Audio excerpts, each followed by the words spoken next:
একটু জানান দ্রুত। সুই ভাই ক্যামেরা নড়ছে।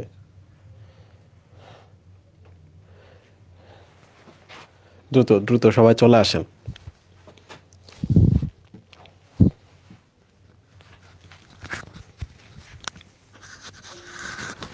আপনাদের পড়ালেখা কেমন চলছে? আপনাদের কলেজের কি অবস্থা একটু বলেন তো কমেন্টে। Sorry sorry. আপনাদের পড়ালেখা কেমন চলছে?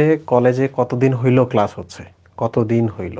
এবং ছোট করে বলেন যে কলেজে কয়টা করে চ্যাপ্টার হয়েছে?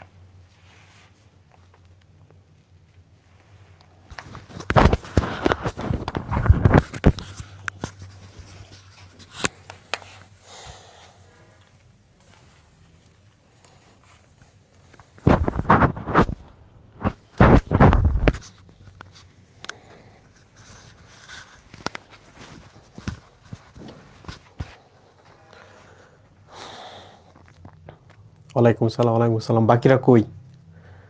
টাকা পয়সা দিয়ে কোর্সের মধ্যে ভর্তি হয়, ক্লাসের মধ্যে পোলাপান নাই।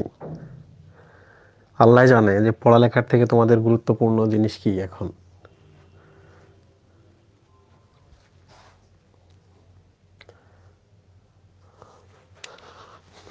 তোমাদের মধ্যে একজন আছে যে সবগুলো কোর্সের মধ্যে ভর্তি হয়, হয়ে ভিডিওগুলো ডাউনলোড দিয়ে বিভিন্ন জায়গায় গিয়ে সে সেল করে, ফ্রি দেয়।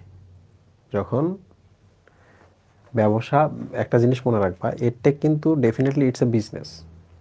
ওকে, বিজনেসের জন্য তারা তোমাকে সার্ভ করে, তুমি তাদেরকে পেমেন্ট করো। ওকে, তো যখন একটা বিজনেস যেটা রেজিস্টার্ড, যেটা গভর্নমেন্টকে ট্যাক্স দেয়, তুমি তাদের যখন প্রোডাক্ট নাও, নিয়ে মানুষকে ফ্রি দাও, টাকা নাও, ফ্রি দাও, ইভেন এটা অপরাধ, এটা একটা ভয়ঙ্কর অপরাধ।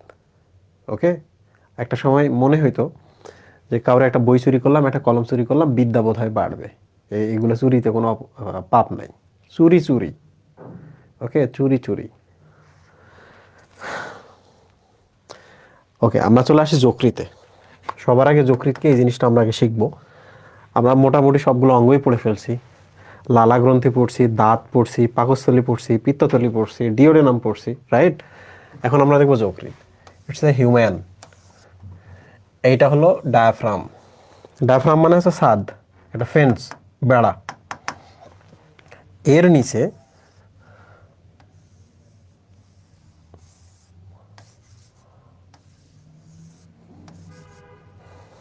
এইটা হলো যকৃৎ। ওকে, ইটস এ যকৃৎ। তোমরা কি বুঝতে পেরেছো? পাকস্থলী কোথায়? পাকস্থলী হচ্ছে এই যেখানে পাকস্থলী। তাহলে যকৃৎটা একটু খেয়াল করো। পাকস্থলীর ডান পাশে আছে বড় অংশটা, যকৃতের যে মেজর অংশটা দেখো পাকস্থলীর ডান পাশে। ডায়াফ্রাম যেটা আছে তার নিচে। ওকে, এবং নট বক্ষ গহ্বরে, এটা অ্যাকচুয়ালি পেটের মধ্যে বা উদর গহ্বরে। দিস ইজ যকৃৎ। যকৃৎটা এখানে থাকার কারণ কি জানো? এর কারণ হলো এই যে দেখো পরিপাক নালীগুলো থাকতেছে এখানে, পরিপাক নালী থেকে তারা সবকিছুই কালেক্ট করে। পরিপাক নালী থেকে যকৃতে সবকিছু যায়, দেন যকৃৎ ওগুলোকে প্রসেসিং করে সারা দেহে পাঠায়। তাহলে নিশ্চয়ই যকৃৎ মাথায় থাকবে না, তাই না? যকৃৎ মাথায় থাকবে না। তোমরা একটু খেয়াল করে দেখবা যে নদী বন্দরগুলাতে যে বিজনেসগুলো চলে, নদীতে যে প্রোডাক্ট আসে, নদীতে যে মাছ টাছ সব কিছু দেখবা যে নদীর পাশে হয়। আর মাছ তোলে কক্সবাজারে, মাছ তোলে হচ্ছে পতেঙ্গায়। তাহলে তুমি নিশ্চয় মাছের বাজার করতে পারো না এদিকে তেঁতুলিয়াতে এসে, তাই না?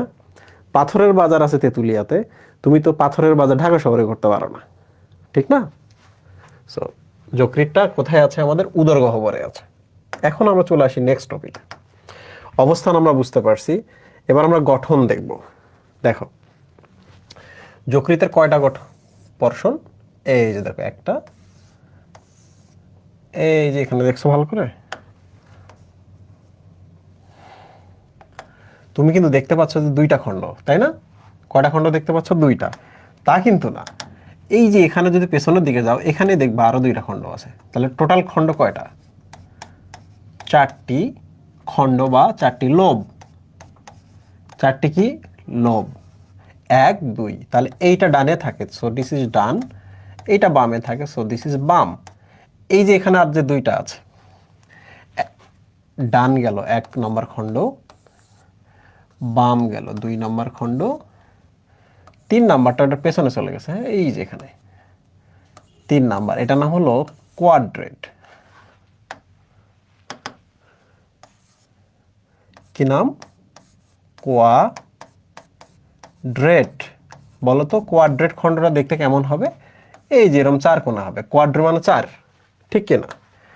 তাহলে এবার চলে আসি আমরা, এখানে আরেকটা খণ্ড রয়েছে, দ্যাট ইজ 4 নাম্বার খণ্ড, কডেট। কি নাম? কডেট। এই কডেট মানে লেজ, সো এটা দেখতে কিছুটা এইরকম হবে, লেজের মতো হবে, তাই না? লেজ তো লম্বা, এটাও লেজের মতো হবে। এখন সবাই বলো তো আমার কথা বুঝতে পারছো কিনা? আমরা পড়ছি যকৃৎ, এখানে থাকে, দেখলে 2টা খণ্ড মনে হলেও এরা আসলে 4 খণ্ড, ডান বাম কোয়াড্রেট কডেট। ডান বাম একটা লেজের মতো আছে, একটা 4 কোণা অংশ আছে, রাইট? তো ডান খণ্ডটা ডানে আছে না? এখন বলো তো আমি যদি এখানে কিডনি দেই, কি দেই? আমি যদি এখানে একটা কিডনি দেই,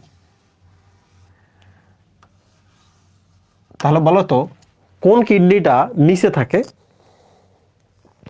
বলো তো কোন কিডনিটা নিচে যাচ্ছে? ডান কিডনিটা নিচে যাচ্ছে। কখনো যদি প্রশ্ন করে আমাদের 2টা কিডনির কোনটা নিচে থাকে, তোমরা বলবা ডান কিডনিটা নিচে থাকে। ডান কিডনিটা কেন নিচে থাকতেছে? কারণ যকৃতের ডান লোবটা অনেক বড়, যে কারণে ওটা প্রেসার, চাপ খাচ্ছে, চাপ খেয়ে নিচে থাকতেছে। তাহলে বাম কিডনিটা আরেকটু উপরে থাকে। এবার তো বুঝতে পারছো, তাই না? ওকে, ভেরি গুড। এবার চলে আসি আমরা, এই যে লোবগুলো তোমরা দেখছো, তুমি কি চাইলে একটা লোব আলাদা করতে পারবা? এটা আলাদা করে নিয়ে যাইতে পারবা? ওইটা আলাদা, ওইটা আলাদা করে নিয়ে যাইতে পারবা? তুমি কিন্তু পারবা না, কারণ প্রত্যেকটা লোব প্রত্যেকটার সাথে এত চমৎকারভাবে কানেক্টেড থাকে যে একটা লোব ছাড়া আর একটা লোব কাজ করে না। এই জন্য আমরা বলি যে এরা 4 জন সবাই মিলে সম্পূর্ণ, বাট একজন একজন করে কি বলতো,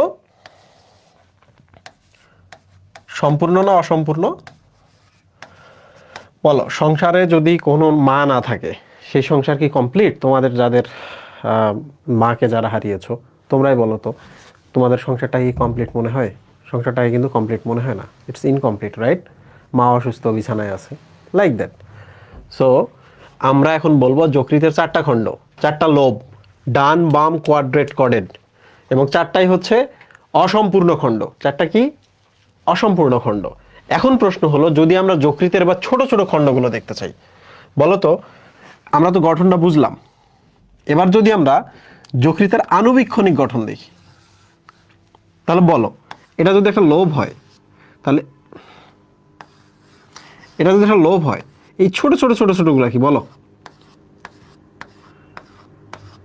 সো ইটস এ লোভ।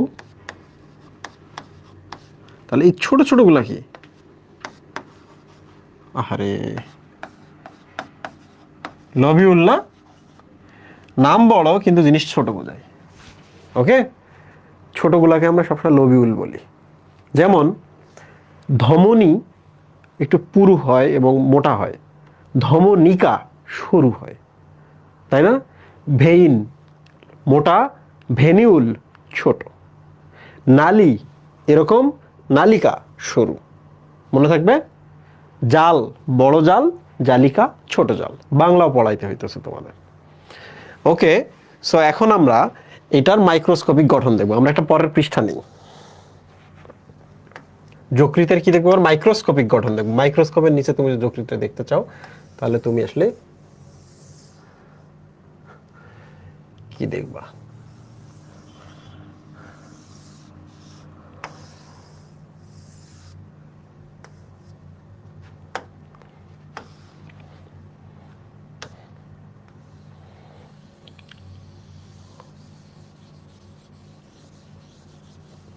সো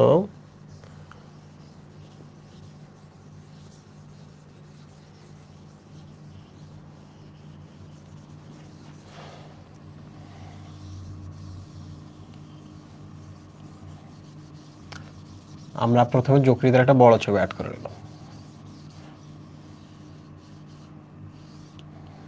এখন যদি আমি তোমাদের প্রশ্ন করি যে এত গুরুত্বপূর্ণ একটা অঙ্গাণু, এটার কি একটা আবরণ লাগবে না মুহিব? তাহলে বলো তো, এটা থেকে একটা আবরণ থাকবে কিনা? একটা আবরণ থাকবে।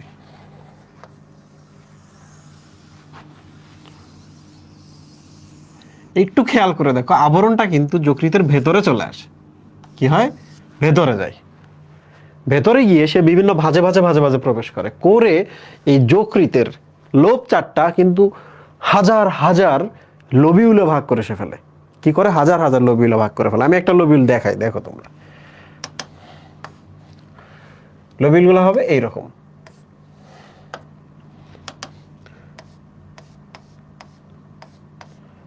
ছয় বা পাঁচটা এরকম ভুজ থাকে, দেখছো? এরকম এরকম ছোট ছোট ছোট ছোট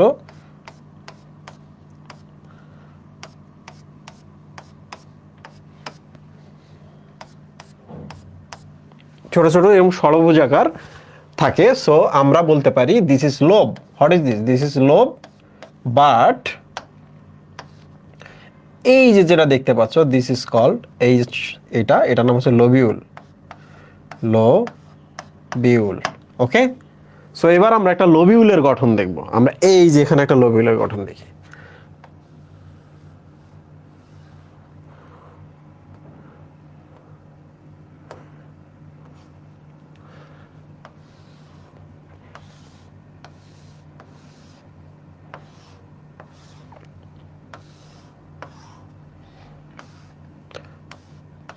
এরকম না? বলো তো।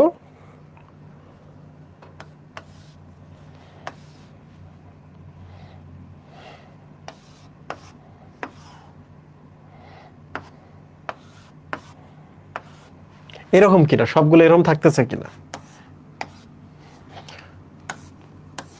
এরকম করে থাকে। So it's a lobule, it's a lobule. এখানে একটা লোবিউল, ওখানে একটা, ওখানে একটা, সব জায়গায়। এটা দারুণ জিনিস। দেখো, লোবিউলটাকে এবার আমরা ভাগাভাগি করা শুরু করব। ওকে, লোবিউলটাকে আমরা ভাগবো। প্রথম আমাদের যে কাজ হচ্ছে, মাঝখানে একটা আমরা রক্তনালী দিলাম। এই রক্তনালীটার একটা কালার দিয়ে দিই। কালার তো এখানে দেওয়া মুশকিল, তারপর আমি দিয়ে দিলাম। সো দিস ইজ এ শিরা। দিস ইজ এ শিরা। তাহলে বলো তো, কেন্দ্রে যে শিরা থাকবে তার নাম কি শিরা? কেন্দ্রীয় শিরা। তাহলে আমরা এক কাজ করি, এইটার নাম হলো কেন্দ্রীয় শিরা। এগুলো কিন্তু জানতে হবে, কেন্দ্রীয় শিরা। ওকে, তো তোমাদের এখানে আমি আরেকটা ছবি দেখাই, দেখো। ইউজুয়ালি এটা হলো পরিপাক নালী। What is this? This is পরিপাক নালী। পরিপাক নালী থেকে রক্তনালী কিন্তু আসতে হবে, কারণ পরিপাক নালীতে যা যা হচ্ছে এখানে সবকিছু কি একটা রক্তনালীর মাধ্যমে কানেক্টেড থাকবে না যকৃতে? বলো তো, থাকবে কি না? পরিপাক নালীতে যা যা হবে সবগুলো যকৃতে আসবে। যকৃৎ ডিসাইড করবে আমি কি রাখবো, কি চেঞ্জ করব, কি পাঠাবো। সো দেখো, সব যে রক্তনালীগুলো আসে, এই যে দেখো এখানে রক্তনালী, দেখছো? এই যে দেখো রক্তনালীটা এখানে চলে আসছে। এসে সে কি করে? যকৃতের লোবিউলগুলোর ভেতরে রক্ত পাঠায়। তাহলে এই যে দেখো, আমরা এক কাজ করি, পাঠাচ্ছি পাঠাচ্ছি, এই যে দেখো কেন্দ্রীয় শিরায় চলে গেল। পাঠাচ্ছি, কেন্দ্রীয় শিরায় চলে যাচ্ছে, দেখছো? দেখো, কমপ্লিকেটেড যদি মনে হয় তাহলে এত বেশি ধ্যান দিবা না, ধ্যান দিলে মাথা খারাপ হয়ে যাবে। তোমরা আমাকে এবার বলো তো, এই যে রক্তনালীটা এখানে আসলো, এসে এই যে দেখো শাখা এখানে পাঠাইলো, এই যে দেখো এই কর্নারে পাঠাইলো, এই যে কর্নারে পাঠাইলো। সো এটা যদি কেন্দ্রীয় শিরা হয়, এই যে রক্তটা যাচ্ছে এখানে, এই কেন্দ্রীয় শিরা এখান থেকে রক্ত যাচ্ছে, এই কেন্দ্রীয় শিরা এখানে রক্ত যাচ্ছে, রাইট? এই যে দেখো রক্ত যাচ্ছে। সো এখন দেখো, যখনই যকৃত পরিপাক নালীর রক্তগুলা যকৃত এখানে আসলো, এই যে এই পাশে এই পাশে, এই যে এখান থেকে এই জায়গায় যাচ্ছে, যাওয়ার সময় করে কি, এরা এই পাশে রক্ত দিয়ে দেয়। পুষ্টি থাকলে পুষ্টিগুলো যকৃতের কোষগুলোকে দিয়ে দেয়। দিল, এই দেখো দিচ্ছে, এই যে দেখো দিচ্ছে, পুষ্টিগুলো দিচ্ছে। কিন্তু রক্তটা তো এখানে আসলো না মুহিম? এবার এই নালীগুলো পরবর্তীতে বাইর হয়। কি হয়? বাইর হয়, হয়ে এরা আবার সবাই মিলে একসাথে হয়ে এই যে দেখো এই পাশে বের হয়ে চলে যায়। কোথায় যাবে বলো তো এবার? হার্টে যাবে। কিছুই না, পরিপাক নালী থেকে রক্তনালী আসলো যকৃতে, এসে তারা শাখা হইলো, আবার একসাথে হইলো, হয়ে হার্টে চলে গেল। পরিপাক নালী থেকে আসলো, শাখা হইলো, এখানে যা যা দেওয়ার দিল, যা যা নেওয়ার নিল, নিয়ে আবার একসাথে হয়ে হার্টে চলে গেল। বলো তো বুঝছো কিনা জিনিসটা? বলো তো, বলো কনসেপ্টটা বুঝছো কিনা? কিছুই না, রক্তনালী আসলো, শাখা প্রশাখা হইলো, দিল, আবার রক্তগুলো চলে গেল একসাথে হয়ে। Very good. এখন যে জিনিসটা আমাদের জানতে হবে সেটা হলো, এই যে দেখো, এই যে রক্তনালীটা দেখতেছো না, এই যে রক্তনালীটা, এইটার নামই হচ্ছে সাইনুসয়েড। এটার নাম কি বলতো? Sinusoid. What is this? This is sinusoid. তাহলে কখনো যদি প্রশ্ন করে যে সাইনুসয়েড কি, তোমরা বলবা সাইনুসয়েড আসলে একটু শিরা। কিরা? শিরা। বলো তো হার্টের দিকে কারা যায়? তার সবসময় শিরা যায় না, সবসময় শিরা যায় না, হার্টের দিকে যাচ্ছে, তাহলে এগুলো সব শিরা কিনা? তাই এগুলো সব শিরা কিনা? সব শিরা। বলো বুঝছো কিনা এই জায়গাটা? আজকে দেখো স্টুডেন্টের সংখ্যা কমছে। বাপরে, রেস্টিং মুডে চলে গেছে নাকি প্রেশার নিতে পারতেছো না?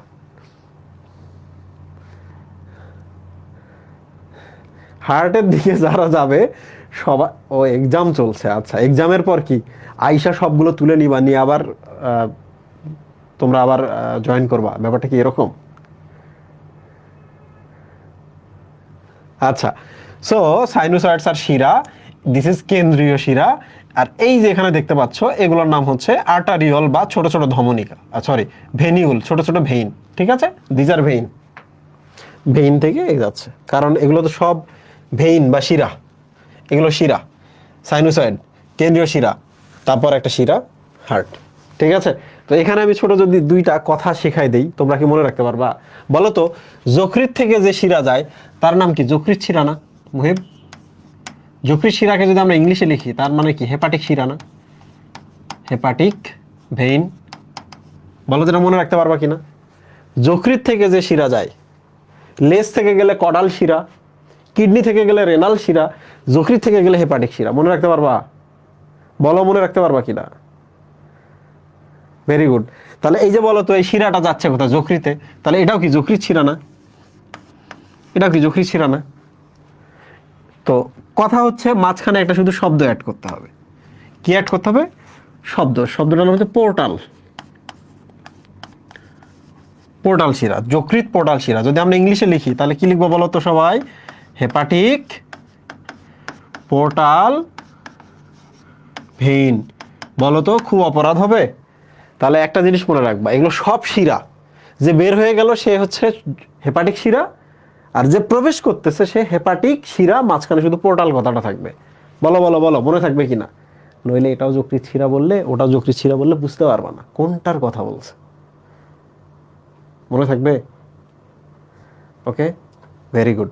আমি খুব খুশি হয়েছি। এখন প্রশ্ন হলো যে, এখন প্রশ্ন হলো কি প্রশ্ন মহিম? এখন প্রশ্ন হলো এই যে ফাঁকা জায়গাগুলোতে কি থাকে? এই ফাঁকা জায়গাগুলোতে যকৃতের কোষ থাকে। কি থাকবে মহিম এগুলোতে? যকৃতের কোষ থাকবে, রাইট? বলো এগুলোতে কি থাকবে? লোবিউলগুলো অনেকগুলো যকৃত কোষ দ্বারা তৈরি। দিজ আর যকৃত কোষ। বলো তো বায়োলজির ভাষায় যকৃত কোষকে কি বলা হয়? বলো তো বায়োলজির ভাষায় যকৃতকে কি বলা হয়? যকৃতের কোষকে? It's hepatic cell, but hepatic cell না বলে আমরা বলবো হেপাটোসাইট। সেল মানে তো সাইট, তাহলে হেপাটিকের হেপাটো, সাইটের সাইট। তাহলে কি হবে বলো তো? এই চিত্র কি অনলি কনসেপ্ট ক্লিয়ারের জন্য? ডেফিনেটলি এটা কনসেপ্ট ক্লিয়ারের জন্য। 2 নম্বর হচ্ছে এই চিত্র যদি তুমি না দেখো তাহলে জীবনে তুমি বুঝতে পারবে না আমি আসলে কোনটার কথা কোথায় বলতেছি, কারণ যকৃতের মাইক্রোস্কোপিক গঠনটা খুব ইম্পর্টেন্ট। শুধু এখানে না, ম্যালেরিয়া যখন আমরা পড়বো অণুজীব, তখন এটা ইম্পর্টেন্ট। ওকে, তাহলে বলো দিজ আর হেপাটোসাইট। আমরা লিখে রাখি এই যে ইয়েলোগুলা, দিজ আর হেপাটোসাইট।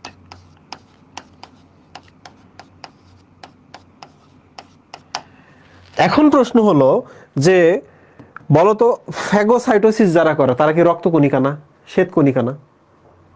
যারা ফ্যাগোসাইটোসিস করে তারা শ্বেতকণিকা। এখন শ্বেতকণিকাগুলো কি রক্তনালীর ভেতরে থাকবে বা বাইরে থাকবে? থাকবে না।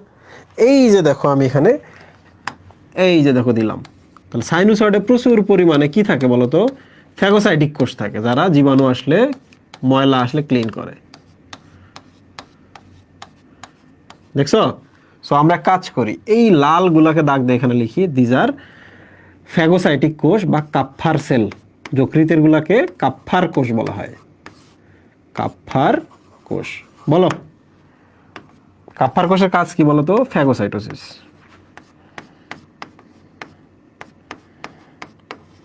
ফ্যাগোসাইটোসিস। সাইটোসিস। এখন প্রশ্ন হলো, এই কাপ্পার কোষগুলো ফ্যাগোসাইটোসিস করতেছে কেন করতেছে বলো তো? কারণ যকৃতে তো সব জায়গা থেকে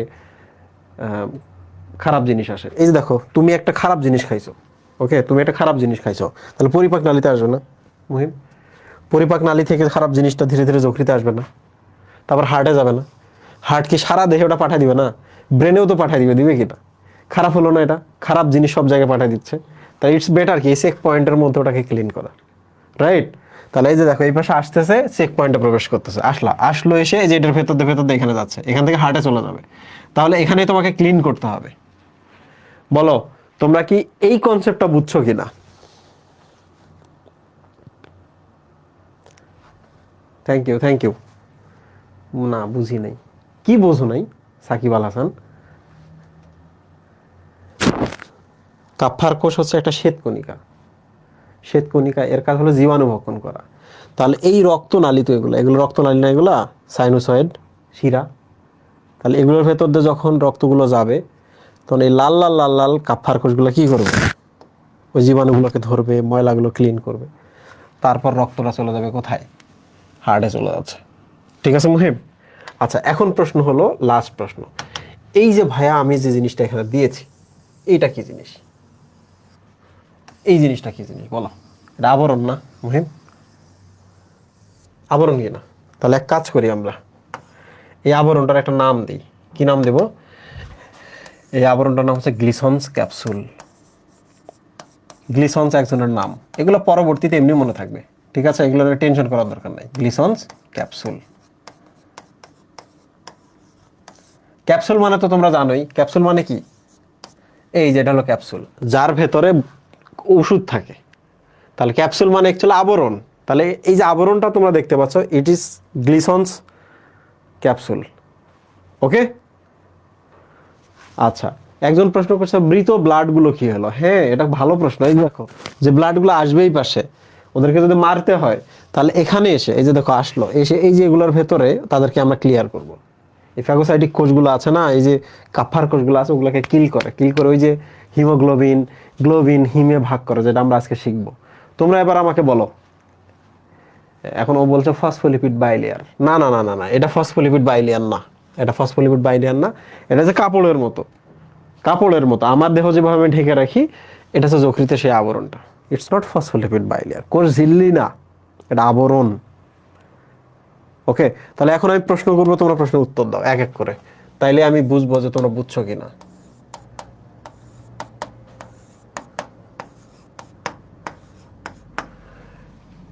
যকৃতের কোষের নাম কি? একবারে লিখবা, আলাদা আলাদা করে লিখবা না। যকৃতের কোষের নাম।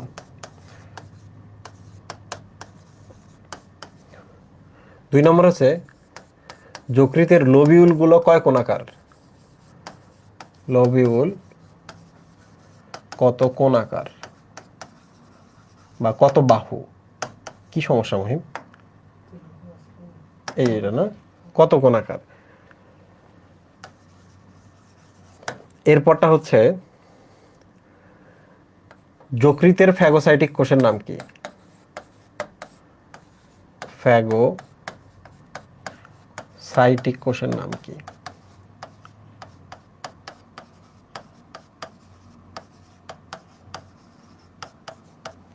এরপরের প্রশ্ন হলো,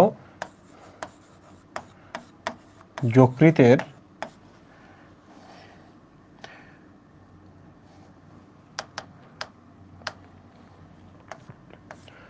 যকৃতে প্রবেশ করা রক্তনালীর নাম কি? প্রবেশ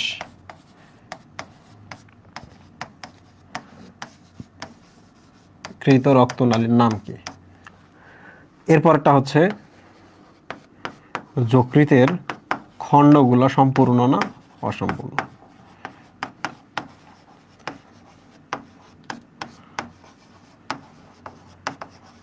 অসম্পূর্ণ। এরপরের প্রশ্ন হচ্ছে, যকৃতের আবরণের নাম কি? আবরণের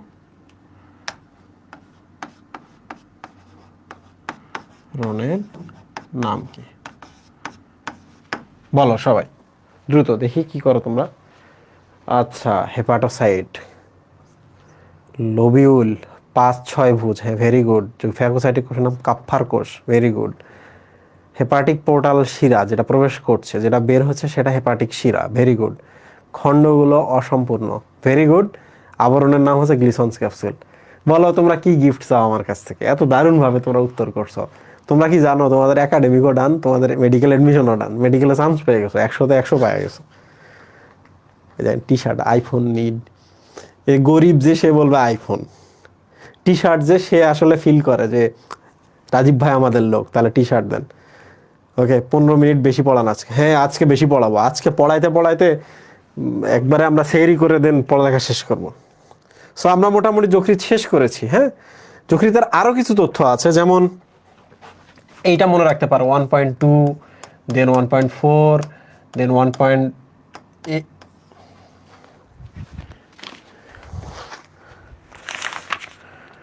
দেখো 1.2, 1.4, দেন হচ্ছে 1.8, তাই না মুহিব? এইটা হচ্ছে মেয়েদের যকৃতের ওজন, এটা হচ্ছে ছেলেদের যকৃতের ওজন 248। ঠিক আছে মুহিব? জন্মের সময় আমাদের যকৃৎ মাত্র 150 গ্রাম থাকে। কত গ্রাম থাকে? 150 গ্রাম।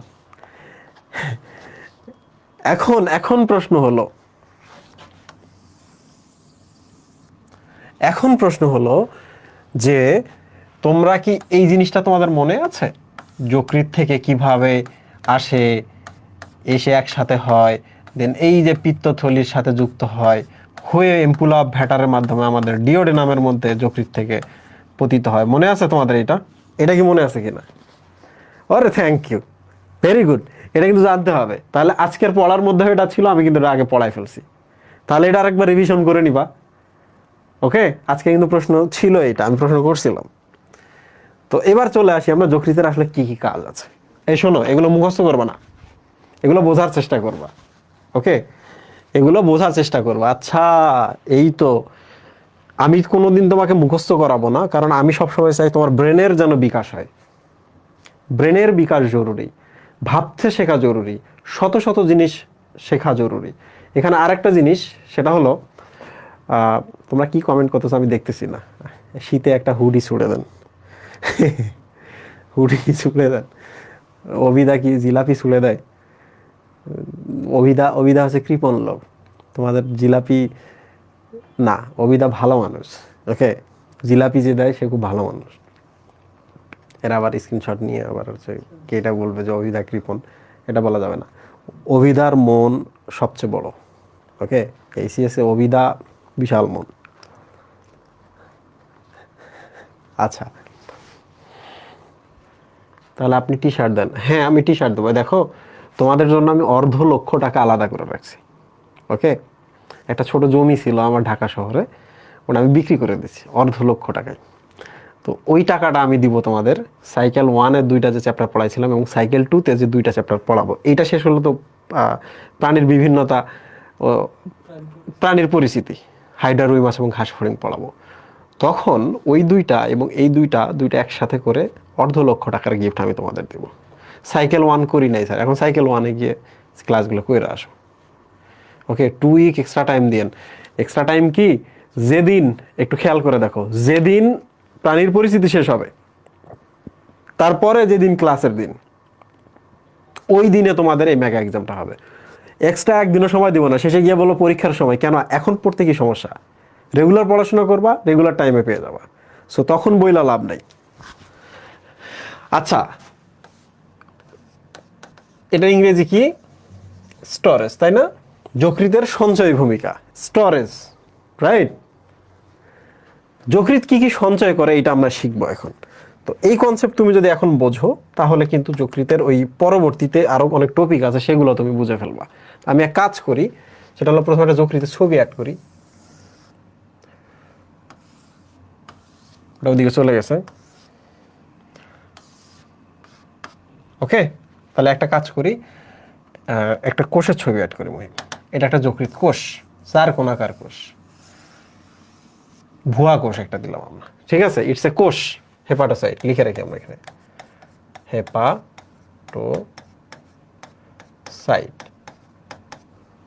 এই ইটস বেটার আরেকটা স্লাইডের মধ্যে। হ্যাঁ, আমি এটা মিশাই দিলাম, অন্য স্লাইডের মধ্যে এটা দেখাই, কারণ এটা অনেক বড় concept.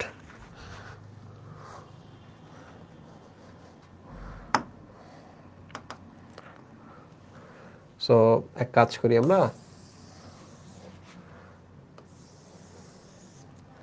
This is hepatocyte.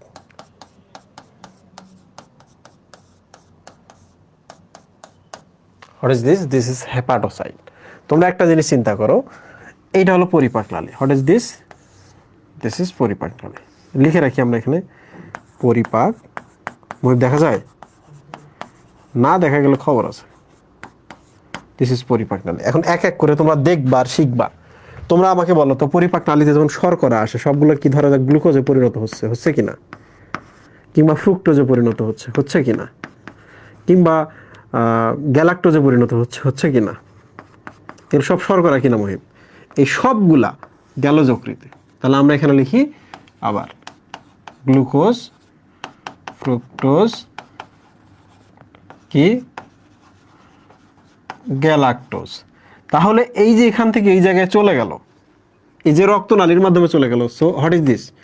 Hepatic portal vein. বলো তো আমি ঠিকঠাক লিখছি কিনা? Hepatic portal vein. ঠিক আছে মুহিব? এখন দেখো কয়েকটা ঘটনা ঘটবে। তাহলে আমরা এটা দিলাম, সে রক্তে পাঠায়। কোথায় পাঠাইলো? রক্তে। কতটুকু পাঠালো? যতটুকু নিড। যকৃতের কাছে যখনই আসে, এই যে যা যা আসতেছে সে সব রক্তে পাঠাইছে যতটুকু নিড। দেখো আমি একটু বলি, প্রত্যেক 100 ml রক্তে, 100 ml রক্তে সে 90 গ্রাম পর্যন্ত পাঠায়। 100 ml রক্তে আমার শরীরে এই জায়গায় ধরো 100 ml রক্ত আছে, তার মানে যকৃৎ চাইলে এখানে 90 গ্রাম পর্যন্ত পাঠাইতে পারবে। তোমরা কি বুঝছো এটা? বলো তো, বলো বুঝছো কি না? মানে সারা শরীরের কথা চিন্তা করো। আচ্ছা এই এলাকায় যকৃৎ কতটুকু পাঠাইতে পারে? গভর্নমেন্ট এখানে কতটুকু বাজেট রাখতে পারে? Like that. তাহলে যতটুকু দরকার ততটুকু। এখন ঘটনা হচ্ছে স্টিল কি অতিরিক্তগুলো আছে না এখনো? তুমি তো খাওয়ার সময় তো তুমি দিন দুনিয়ার কথা চিন্তা করো না, ভাবছো এটাই জীবনের শেষ খাওয়া, ঠিক কি না? এবং এতই খাওয়া খাইছো যে কোত করে গিলে খাইছো, দাঁত দেশিবাও নাই, মুখে যে যান্ত্রিক পরিপাক লাগবে এই সুযোগটা পর্যন্ত দাও নাই, দিছ? দেও নাই। তাহলে স্টিল কিছু অতিরিক্ত আছে। এখন একটা জিনিস চিন্তা করো, স্টিল যা কিছু আছে প্রথমে সে গ্লুকোজে পরিণত করে। কিসে পরিণত করে মুহিম? গ্লুকোজ। ঠিক আছে, কিসে পরিণত করলো? গ্লুকোজ। দেখো একটু ভালো করে খেয়াল করো, গ্লুকোজে পরিণত করলো। দেন সে কি করে? গ্লুকোজ গুলাকে পলিমার করে। কি হিসাবে পলিমার করে? গ্লাইকোজেন। কি হিসাবে পরিমাপ জমা রাখলাম মুহিব? গ্লাইকোজেন। তাহলে একটা জিনিস মনে রাখো, গ্লাইকোজেন হচ্ছে গ্লুকোজের পলিমার। গ্লুকোজ এর পলিমার। একটা জিনিস মনে রাখো, সেটা হলো এটা দ্রবণীয়। এটা তুমি জমা রাখতে পারবা না, কারণ এটা দ্রবণীয়, পানিতে গলে গলে যায়। বাট গ্লাইকোজেনটা কি বলতো? অদ্রবণীয়। তাহলে কোনটা হিসাবে তুমি জমা রাখবা? যেটা শীতকাল গরমের সময় চলে আসলো, বাতাসে পানি নিয়ে গইলা গেল, সেইটা, নাকি অদ্রবণীয়টা হিসেবে রেখে দিবা? ভাইয়া দুপুরের খাবার খাওয়ার সময় আমার হাতের আঙ্গুল নীল হয়ে যায়। আই এম ভেরি সরি, তোমার হাতের আঙ্গুল নীল হয়ে যায়, দ্যাট ইজ কল সায়ানোসিস। এটা হতে পারে প্রবল শীত থেকে হয়েছে, কিংবা অন্য কোনো কারণে হয়েছে। তুমি যদি দেখো যে ইস্যু হচ্ছে না, ইটস ওকে, না হলে একবার ডাক্তার দেখাও। তাহলে আমরা একটা জিনিস শিখলাম, প্রথমে সে যা দরকার তা পাঠিয়ে দেয়, এবং অতিরিক্ত যেটা সেটা গ্লুকোজ বানায়। প্রথমে সবগুলোকে গ্লুকোজ বানায়। গ্লুকোজটাকে কি করে? গ্লুকোজ তো পানিতে দ্রবণীয়, রাখা যাবে না, গলে যাবে, অদ্রবণীয় গ্লাইকোজেনে পরিণত করে। তাহলে তোমরা দ্রুত আমাকে বলো তো, এই যে গ্লাইকোজেন তৈরি হচ্ছে, এই প্রসেসটার নাম আমি কি লিখতে পারি? গ্লাইকোজেন না? তাহলে জেনেসিস লিখবো আমি, গ্লাইকোজেনেসিস। কি সহজ না কঠিন? বলো, গ্লাইকোজেনেসিস সহজ না কঠিন? সহজ, রাইট? গ্লাইকোজেন তৈরি হচ্ছে, দিস ইজ কল গ্লাইকোজেনেসিস। এখন প্রশ্ন হলো, গ্লাইকোজেন তৈরি হইতে হইতে 100 গ্রাম হয়ে গেছে। ম্যাক্স কত? ম্যাক্স 100 গ্রাম পর্যন্ত সে বানায় রাখতে পারে। তোমরা একটা জিনিস চিন্তা করো, এটা কিন্তু গ্লুকোজ কিন্তু অনেক, ওটাকে যখন কম্প্রেস করে 100 গ্রাম যখন হয়, 100 গ্রামের মধ্যে কিন্তু অনেক গ্লুকোজ আছে। 100 গ্রামের মধ্যে কিন্তু অনেক গ্লুকোজ আছে, not 100 gram glucose, it's 100 gram glycogen. Okay, আচ্ছা এখন দেখো, তুমি তো খাওয়ার সময় ওই যে বললাম কোত করে গিলে খাইছো, মুখে যান্ত্রিক পরিপাক হওয়ার সুযোগ দেওনি, বাট প্রবলেম হচ্ছে তুমি আরো বেশি খাইছো, টিভি দেখতে দেখতে খাইতেছো, কিংবা আজকে বেশি বেশি করে খাবো, খাইতে খাইতে খাইতে খাইতে তুমি যতটুকু দরকার ততটুকু মিটাইতে পারছো, অতিরিক্ত যেটা ছিল সেটা 100 গ্রাম করার পর দেখতেছো এখন অনেকগুলো জমে আছে শরীরে গ্লুকোজ। এখন তুমি কি করবা? এখন যেটা হবে, এই অতিরিক্ত যেটা, একটু খেয়াল করে দেখো, তাহলে আমরা লিখতে পারি স্টেপ 1, এটা হলো স্টেপ 1, স্টেপ 1 এটা ঘটবে, দেন দিস ইজ স্টেপ 2, সঞ্চয় করে রাখার ট্রাই করবে, এবং থার্ড যে স্টেপটা সেটা হলো এই যে এটাতে সে কি করবে জানো, সে লিপিডে পরিণত করবে। কিসে মুহিব বলো তো? লিপিড। লিপিড, তোমাদের কি মনে আছে লিপিডকে আমরা ট্রাইগ্লিসারাইড বলতে পারি? বলো তো কি বলতে পারি? ট্রাইগ্লিসারাইড। ট্রাই শব্দের অর্থ এখানে 3টা ফ্যাটি অ্যাসিড, গ্লিসারাইড মানে একটা গ্লিসারল। তোমরা কি বুঝছো কি না বলো? অতিরিক্ত গ্যালাক্টোজ ফ্রুক্টোজ কি হবে? আরে অতিরিক্ত গ্যালাক্টোজ গ্লুকোজ সবগুলো গ্লুকোজে পরিণত হবে, সবগুলো এবার লিপিডে পরিণত হবে। তোমরা কিছু কিছু বুঝছো? এখন বলো তো, এই যে আমি মোটা হই ভাইয়া, কি খাইলে শুকাবো? খেয়ে শুকাবা না না খেয়ে শুকাবা? খাইলে তো তুমি মোটা হবাই বাবা। তাহলে খাওয়ার ক্ষেত্রে আমি সবসময় এইটা বলি যে তুমি এতটুকু খাও যতটুকু নিড, প্লাস কিছু অতিরিক্ত খাও যেন কিছু সঞ্চয় থাকে, বাট এত খাইও না যেন এরকম লিপিড হিসেবে জমা থাকে। ওকে, লিপিড হিসেবে যেন জমা না থাকে। তাহলে দেখো 3 বেলা যদি খাও তাহলে 1 বেলা এক্সারসাইজ করতেই হবে, কোনো উপায় নেই। তোমরা আমাকে বলো তো, এই যে লিপিড তৈরি হচ্ছে, এই প্রসেসটার নাম আমি কি লিখতে পারি মুহিম? লিপোজেনেসিস না? লিপিড তৈরি হচ্ছে যেহেতু, লিপোজেনেসিস না? তাহলে তুমি যদি অনেক বেশি বেশি খাও, নিডটা ফিল আপ হবে, 100 গ্রাম পর্যন্ত তুমি জমা করতে পারবা গ্লাইকোজেন, আর অতিরিক্ত যেটা আছে সেটা লিপিড হিসাবে জমা হইতে থাকবে। এখন দেখো লিপিড হিসাবে কিন্তু লিমিটলেস জমা হইতে থাকবে, তাহলে তুমি অনেক মোটা হইতে থাকবা। তো তুমি বলো তো, যদি লিপিড পর্যন্ত যায়, এতই খাইছো তুমি শর্করা, তাহলে তোমার কি স্ট্রোক হবে না? স্ট্রোক হবে কিনা, হার্ট অ্যাটাক হবে কিনা, এই বলো। ভাইয়া আমি অনেক খাই কিন্তু মোটা হয় না, পরে খবর আছে এই অভ্যাসটার জন্য, বিয়ে শাদী করবা তখন দেখবে এমনি মোটা হয়ে গেছে।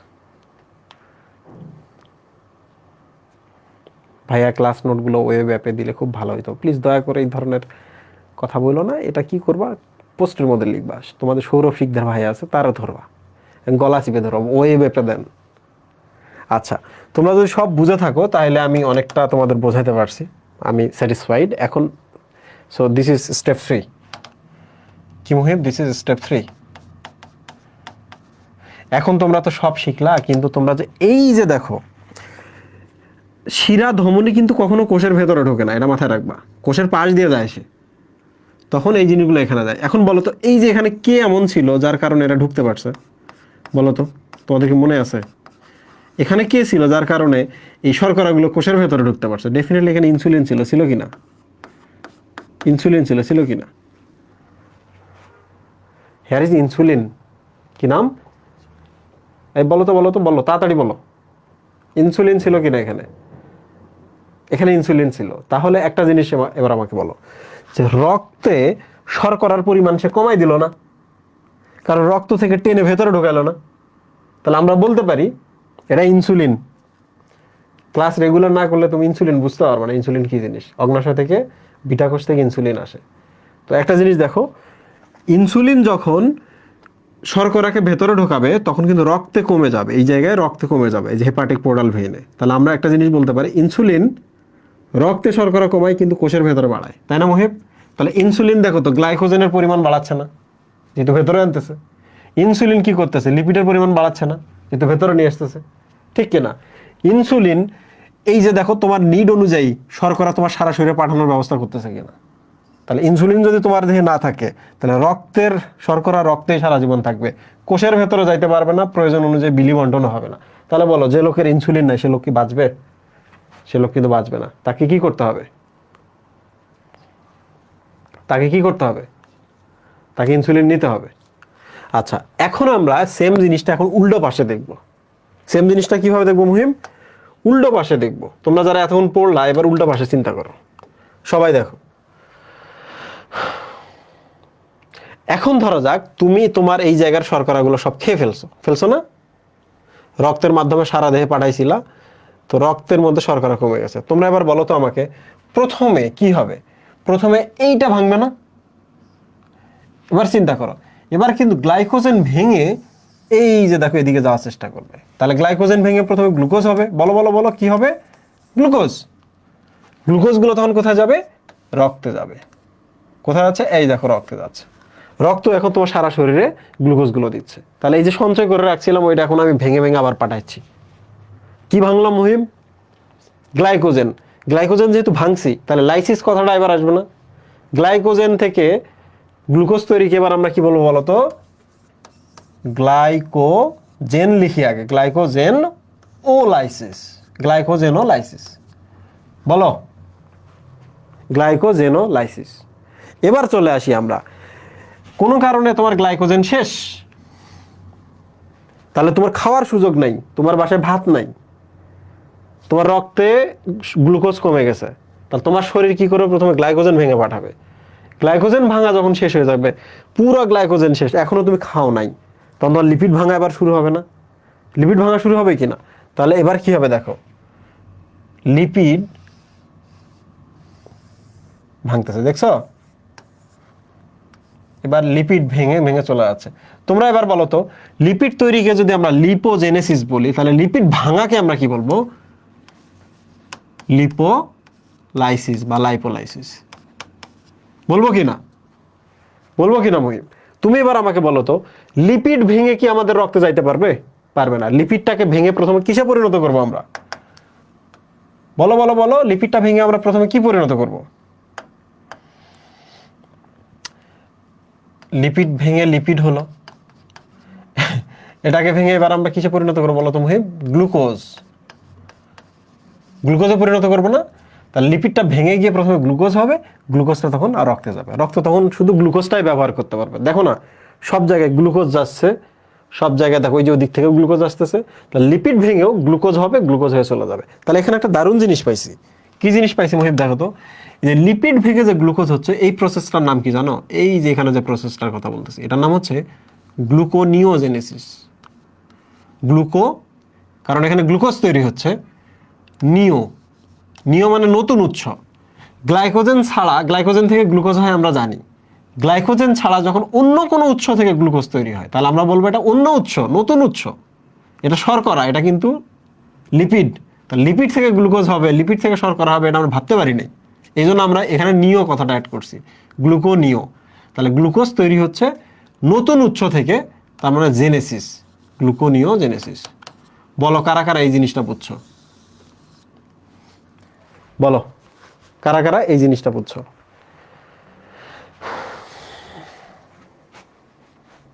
পুরোটা আরেকবার রিক্যাপ করবো, বাট বলো এই জায়গাটা বুঝছো কিনা? ব্যাপারটা কি অনেক সহজ না? আচ্ছা, তাহলে আমি আরেকবার বলছি, বলার পরপরই দেখো আমরা শেষ করছি এখানে।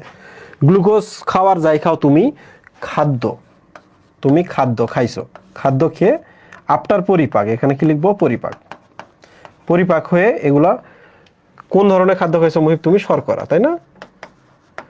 গ্লুকোজ, ফ্রুক্টোজ, গ্যালাক্টোজ হয়েছে, এগুলা শোষণ হয়ে রক্তে যাবে। এই যে দেখো রক্ত, রক্ত মানে কি? হেপাটিক পোর্টাল ভেইন হয়ে তারা যকৃতে প্রবেশ করে। যকৃতে যে প্রবেশ করাচ্ছে তার নাম ইনসুলিন। খেয়াল করো, কোন হরমোনের কারণে যকৃতে প্রবেশ করতেছে? Insulin, right? তো ইনসুলিনের কারণে এরা যখন প্রবেশ করার পর যদি তুমি তোমার গ্লুকোজ লাগুক, ফ্রুক্টোজ লাগুক, গ্যালাক্টোজ লাগুক, ওই অনুযায়ী যকৃত থেকে এবার রক্তে যায়, রক্ত দিয়ে তোমার তোমার যে জায়গায় দরকার সেই জায়গায় যায়। কিন্তু তুমি অনেক খাইছো গ্লুকোজ, ফ্রুক্টোজ, গ্যালাক্টোজ, খাওয়ার সময় করে 1 গ্লাস 2 গ্লাস দুধ খাইছো, ওখানকার যে ল্যাকটোজের কথাই বলো। তো যাই হোক না কেন, খাইলা যে অতিরিক্তগুলো, দেখো অতিরিক্তগুলো গ্লাইকোজেন হিসেবে জমা থাকতেছে। তাহলে কোন প্রক্রিয়ায়? গ্লাইকোজেন যোগ ওসিস, গ্লাইকোজেনেসিস। তুমি আরো অনেক খাইছো, তাহলে এবার অতিরিক্তগুলো কি হিসাবে জমা থাকবে? লিপিড, লিপিড যোগ জেনেসিস, লিপোজেনেসিস। কোন ধরনের লিপিড? সরল লিপিড হিসেবে থাকবে, ট্রাইগ্লিসারাইড। কি? ট্রাইগ্লিসারাইড। তোমরা তো জানো লিপিড ইকুয়াল 3টা ফ্যাটি অ্যাসিড, ট্রাই, একটা গ্লিসারল, গ্লিসারাইড, ট্রাইগ্লিসারাইড। এটা তো বুঝছো। এখন প্রশ্ন হলো তোমার শরীরে এখন খাবার নাই, তোমার রক্তে কোনো শর্করা নাই, তুমি আবার খাওয়া বন্ধ রাখছো কখন? তুমি যখন রোজা থাকো, তুমি যখন রোজা থাকো কিংবা স্কুলে থাকো, খাওয়া বন্ধ, তাহলে প্রথম কি কাজ হবে বলো তো? এই যে যেটা সঞ্চিত রাখছিলে এটা কি ভেঙে ভেঙে যাবে না? তাহলে গ্লাইকোজেন ভেঙে এবার গ্লুকোজ হবে, গ্লুকোজটা রক্তে যাবে। তাহলে দেখো গ্লাইকোজেন ভাঙতেছে, গ্লাইকোজেন যোগ লাইসিস, গ্লাইকোজেনোলাইসিস। যখন গ্লাইকোজেনটা পুরো শেষ হয়ে যাবে, রিজার্ভ শেষ, তাহলে এবার কোথায় টান পড়বে? লিপিডে। লিপিডটা আবার ভেঙে ভেঙে প্রথমে গ্লুকোজ তারপর চলে যাবে। লিপিডটা যখন ভাঙতেছে দেখো, লিপিড যোগ লাইসিস, লিপোলাইসিস, এটা ভেঙে লিপিডটা এবার কিসে পরিণত হবে? গ্লুকোজে। তো এই যে লিপিড ভেঙে যে গ্লুকোজ হলো, গ্লুকোজ তো আমাদের দেহে ব্যবহার হয়, লিপিড তো আর ব্যবহার করি না আমরা, লিপিড কিন্তু ব্যবহার করতে পারি না, কারণ গ্লুকোজ থেকে তো আমরা ওই যে গ্লাইকোলাইসিস, মাইটোকন্ড্রিয়া, ক্রেবস চক্র, ইটিএস মাধ্যমে এটিপি বানাই। তাহলে আলটিমেটলি আমাদের সবসময় গ্লুকোজই লাগবে। তাহলে লিপিডটা গ্লুকোজে পরিণত হবে, গ্লুকোজটা চলে যাবে। এই যে লিপিড ভেঙে গেল লাইপোলাইসিস, লিপিডটা এবার গ্লুকোজে পরিণত হচ্ছে, দিস ইজ কল্ড গ্লুকোজ। তাহলে গ্লুকো তৈরি হচ্ছে জেনেসিস, মাঝখানে একটা দিতে হবে নিও, কারণ শর্করা আসলো নন শর্করা উৎস থেকে, লিপিড থেকে। So this is gluconeogenesis. Gluconeogenesis এবার কি হলো? এই গ্লুকোজটা বাইরে চলে আসলো। এখন প্রশ্ন হলো তোমরা এই পর্যন্ত বুঝছো কিনা, কারণ আমি এখানে একটা দারুণ ছবি আর্ট করবো। এই যে দেখো, এই যে এখানে ডেফিনেটলি একজন হরমোন এবার থাকবে, থাকবে না? যে বের করতেছে কোষ থেকে গ্লুকোজটাকে, এই হরমোনটার নাম হচ্ছে ইনসুলিন, কি না, সরি, গ্লুকাগন। কি নাম মুহিম? গ্লুকাগন। শুধু গ্লুকাগন একাই না, আরো একটা আছে, এপিনেফ্রিন। এপিনেফ্রিন, এই যে দুইটা হরমোন আছে তারা এই কাজটা করে। তাহলে কোষের ভেতরে ঢোকায় ইনসুলিন, কোষ থেকে বের করতে যে হরমোন সাহায্য করে তার নাম গ্লুকাগন ও ইপিনেফ্রিন। তোমরা বুঝছো কিনা বলো তো? সহজ কিনা?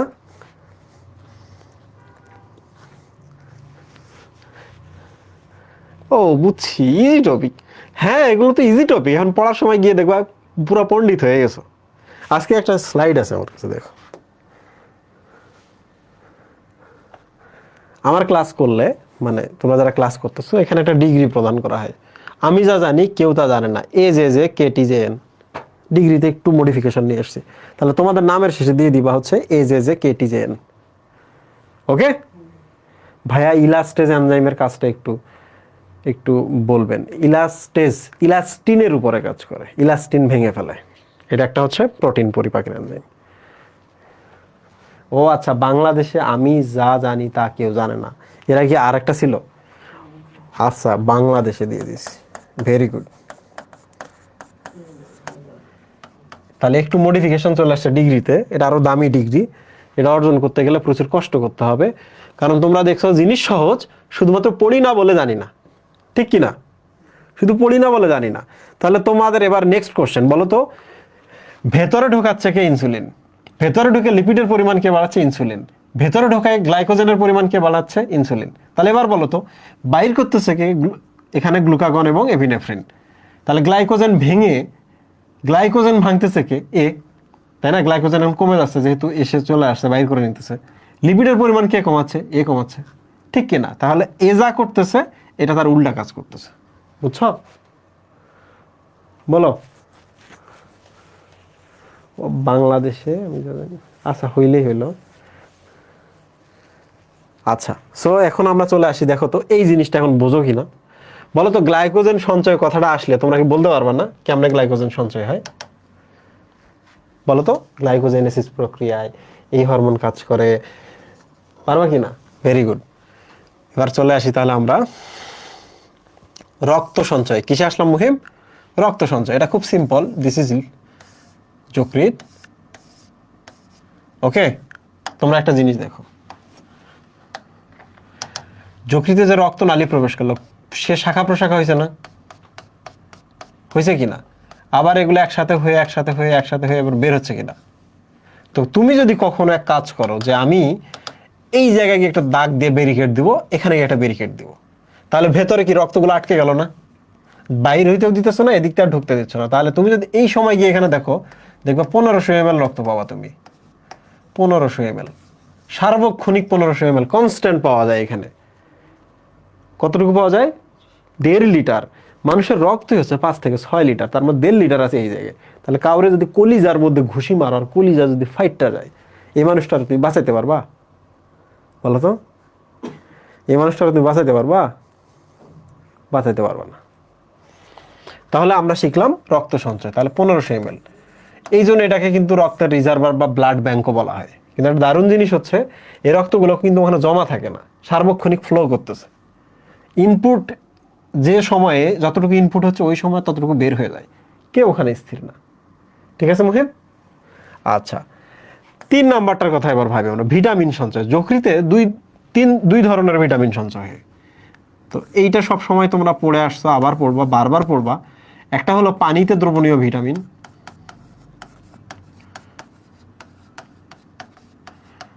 তোমরা কখন ব্রেক চাও আমারে বলবা। আর একটা হলো চর্বিতে দ্রবণীয় ভিটামিন, দুইটাই সঞ্চিত করে সে, দ্রবণীয় ভিটামিন। খুব সহজ, এটা হচ্ছে ADE আডেক। তাহলে বলো তো বাকি রইল কি কি? বাকি রইল ভিটামিন বি এবং সি। সিটা যে পানিতে দ্রবণীয়, এই যে দেখো সি পানিতে দ্রবণীয়, তার প্রমাণ কি জানো? ভিটামিন সি তোমরা চুষে খাও, মুখের পানিতে সে দ্রবণীয় হয়ে যায়। ওকে, এত ব্রেক চাও কেন? ব্রেক লাগবে না। ওকে, ব্রেক লাগবে না। এইটার পর ব্রেক চাচ্ছ না? ব্রেক না হলেও চলবে, ফান করি। পিত্তরস সঞ্চয়, যকৃতের সঞ্চয়ের ভূমিকা। পিত্তরস সঞ্চয়, যদিও এটা খুব মানে পারফেক্ট ওয়ার্ড না, সে পিত্তরস তৈরি করে সে পিত্তথলিতে গিয়ে সঞ্চয় করে রাখে। সো শেষ, এটা আমরা বুঝলাম। এবার বলো তো আমাকে, চর্বি এমিনো অ্যাসিড সঞ্চয়। ওকে চর্বি জমা রাখছে না? বলো তো, সে চর্বি জমা রাখছে না? এই যে লিপিড, যকৃৎ কি লিপিড জমা রাখে কিনা? রাখে। তাহলে কোনো কারণে যদি তুমি অনেক খাও, কোনো কারণে তুমি যদি অনেক খাও, তাহলে তোমার যকৃতের ভেতরে কি চর্বি জমা হবে না? ডাক্তাররা বলে কি আপনার চর্বিতে যকৃৎ জমছে। ভুল হয়ে গেছে। ডাক্তাররা কি বলে? আপনার যকৃতে চর্বি জমছে, তাই না? ফ্যাটি লিভার বলে, ফ্যাটি লিভার। তো ফ্যাটি লিভার হওয়ার একটাই কারণ, যা তা খাইতেছো, যত ইচ্ছা খাইতেছো, ফ্যাটি লিভার হবে। তাহলে তুমি যে খাওয়া দাওয়া কন্ট্রোল করো, তোমার লিভারে কি কখনো ফ্যাট জমবে? জমবে না। এই যে একটা ছেলে বললো, ভাই আমি তো অনেক খাই কিন্তু আমার তো ওজন বাড়ে না। ওজন কি বাড়াইতে হবে? বাইরে দেখাইতে হবে? যা হইতেছে তো যকৃতে হইতেছে, খবর হয়ে যাইতেছে।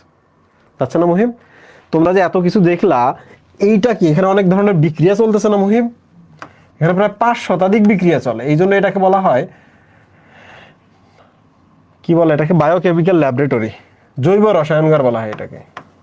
যকৃতকে কি বলা হয়? রসায়নগার। এই যে তোমরা যে বলতেছো কেমিস্ট্রি হচ্ছে নোবেল সাবজেক্ট, তো কোন কারণে তোমার মনে হলো কেমিস্ট্রি নোবেল সাবজেক্ট? কারণ সব তো বায়োকেমিক্যাল রিয়েকশন, আর বায়োকেমিক্যাল রিয়েকশন হচ্ছে বায়োলজির পোর্শন। হ্যাঁ, তাই না মহিব? হ্যাঁ, কত আমি তোমাদের রিয়েকশন পড়াইলাম। তো সাকিব ভাইরা তোমরা বলবা যে, সাকিব ভাই আপনি নোবেল সাবজেক্টের এই চিন্তা ভাবনা বাদ দেন, বলবেন যে বায়োলজি নোবেল সাবজেক্ট। আচ্ছা, এবার চলে আসি আমরা মিনারেল সঞ্চয়। তোমরা তো বুঝতেই পারতেছো বিভিন্ন ধরনের মিনারেল সঞ্চয় করে, তার মধ্যে একটা আয়রন না? মনে আছে তোমাদের? লোহিত কণিকা যখন ভেঙে যায়, হিমোগ্লোবিনটা বের হয়। হিমোগ্লোবিনের যে আয়রনটা আছে, আয়রনের চারপাশে এই যে এরকম করে। সো আয়রন, চারপাশে protein, this is called ferritin. তাহলে যকৃতে ফেরিটিন হিসাবে জমা থাকে, এবং অন্য অন্য যে আয়নগুলো আছে এগুলো জমা রাখে। বলো তো বুঝছো কিনা? বলো, বুঝছো কিনা? এখানে বলে বায়োলজি রয়্যাল সাবজেক্ট, আরেক গ্রুপে গিয়ে বলে ম্যাথ রয়্যাল সাবজেক্ট। হ্যাঁ, তোমরা হচ্ছে ফজলুল হকের মতো, তাই না? বাংলার বাক্যে ছিল ফজলুল হক। তো ফজলুল হককে একবার হচ্ছে প্রফেসর আব্দুর রাজ্জাক বলছে, আমি আপনার হচ্ছে আমি আপনার জীবনী লিখতে চাই। তো ফজলুল হক বলতেছে, তুমি আমার জীবনী লিখতে চাও, নিশ্চয়ই কোনো কারণ আছে। আমি কিন্তু আমার ল্যাঙ্গুয়েজে বলতেছি, তুমি আমার জীবনী লিখতে চাও, নিশ্চয়ই কোনো কারণ আছে। তোমরা যারা আব্দুর রাজ্জাককে চেনো না, তারা জেনে রাখো, আব্দুর রাজ্জাক খুব জ্ঞানী মানুষ ছিলেন, ঢাকা ইউনিভার্সিটিতে সম্মত প্রফেসর ছিলেন। তো বাংলাদেশে খুবই বিখ্যাত একজন দার্শনিক। তো আব্দুর রাজ্জাক আহমদ ছফা একটা বই লিখছিলেন, বইটার নাম হচ্ছে যদ্যপি আমার গুরু। ওকে, তো যদ্যপি আমার গুরুতে ওই আহমদ ছফা বলছিলেন যে প্রফেসর আব্দুর রাজ্জাক একবার বাংলার বাগের কাছে গিয়ে বলে আমি আপনার এটা লিখতে চাই, জীবনে লিখতে চাই। সে বলতেছে তুমি আমার জীবনে লিখতে চাও, নিশ্চয়ই কোনো কারণ আছে, এমনিতে তো লিখবা না। হ্যাঁ আমি তো, সবাই তো আপনার গুণগান করে বা ভালো ভালো জিনিসগুলো জানে, আপনার যে আরেকটা সাইড আছে এই সাইডটা সম্পর্কে কেউ জানে না, এই ইনসাইডটা আমি মানুষকে জানাইতে চাই। কি সেটা? বলে আপনি যখন গ্রামের মানুষ, গ্রামে আইসা যখন মানুষের কাছে যান, তখন মানুষজন মনে করে আহারে কত মাটির মানুষ বা কাছের মানুষ, আপনজন। কিন্তু আপনি যখন কলকাতায় যান তখন মনে হয় যায়, কলকাতায় গিয়ে যখন দাদা বলে ডাক দেন অমুকদের, তখন তারা ভাবে আহারে কতকালের পরিচিত, কলকাতায় আপনি বড় হয়েছেন। সেম ব্যাপার আপনি যখন আহসান মঞ্জিলে এসে ছাদে উঠে যখন নবাবদের সাথে ঘুড়ি ওড়ান, তখন আপনার মনে হয় যে আপনিও একজন নবাবজাদা। বুঝতে পারছো? আবার সেম ইউরোপিয়ান কিংবা ফরেনারদের সাথে যখন বসে, আপনি, আপনার টোন শুনে মনে হয় যে আপনি ফরেনার। সো তোমাদের মধ্যে অনেকেই আছে, এখানে একটা রয়্যাল বলে, এখানে গিয়ে একটা নোবেল বলে, ফেসবুক গ্রুপে একটা, অন্য গ্রুপে একটা। এই ধরনের কাজ করা যাবে না, ঠিক আছে? সো আমি একটা নতুন একটা ট্যাগলাইন খুঁজতেছি যেটা শুধু বায়োলজির সাথে স্যুট করে এবং যেটা সবাই পেতে চায় কিন্তু কেউ না, আনতেছি। বলো এই জিনিসটা বুঝছো কিনা সবাই? সহজ না এটা?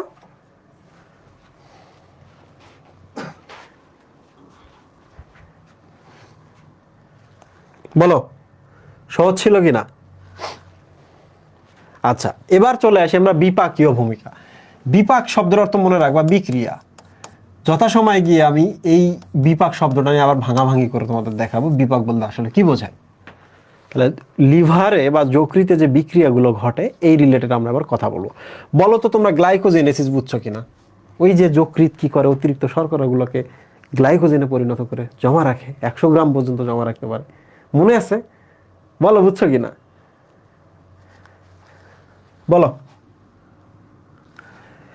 এবার গ্লুকোনিওজেনেসিস বলো তো, যদি লিপিড কিংবা প্রোটিন থেকে যদি গ্লুকোজ উৎপন্ন হয়, হোয়াট ইজ দিস? বলো। This is gluconeogenesis, right? আচ্ছা, এবার চলে আসি গ্লাইকোজেনোলাইসিস। তোমরা এবার আমাকে বলো তো হোয়াট ইজ গ্লাইকোজেনোলাইসিস? যখন গ্লাইকোজেন ভাঙে, গ্লাইকোজেন ভেঙে যখন গ্লুকোজ হয় তখন হচ্ছে গ্লাইকোজেনোলাইসিস। তোমরা এবার আমাকে দ্রুত দুইটা জিনিস বলো যে এখানে কোন হরমোন কাজ করে, কোন হরমোন, আর এই জায়গায় কোন হরমোন কাজ করে, দ্রুত বলো। গ্লাইকোজেন তৈরিতে কোন হরমোন ভূমিকা রাখে আর গ্লাইকোজেন ভাঙতে কোন হরমোন ভূমিকা রাখে? সিম্পল, তৈরি হতে গেলে কোষে ঢুকতে হবে, আর কোষে ঢুকতে হলে ইনসুলিন লাগবে, তাই না মুহিম? আর ভাঙতে হলে কোষ থেকে বের হওয়ার উদ্দেশ্যে ভাঙতে হবে, আর বের হওয়ার উদ্দেশ্য মানে কি? গ্লুকাগন আর এপিনেফ্রিন, তাই না? তাহলে দেখো আমরা ওই যে ছকটা পড়লাম, ছকটা পড়ে আমরা সব বুঝতে পারছি। বলো তো লাইপোজেনেসিস এবং লাইপোলাইসিস সম্পর্কে তোমরা পড়ছো না? অতিরিক্ত গ্লুকোজটা কি হয়ে যায় বলো তো? লিপিড হিসাবে জমা হয়, দিস কল লিপোজেনেসিস। ভেঙে গেলে লিপোলাইসিস। সহজ, আমরা সব পড়ে ফেলছি, দেখছো কত দ্রুত হয়ে যাচ্ছে। একটা কনসেপ্ট আমাদের সব কিছু চেঞ্জ করে দিল। কি তোমাদের সহজ লাগতেছে, কষ্ট লাগতেছে? যতজন ক্লাস শুরু করছো ততজনকেই দেখতেছি 1 ঘন্টা হয়ে গেছে, কেউ কোনো ব্রেক চাইতেছে না।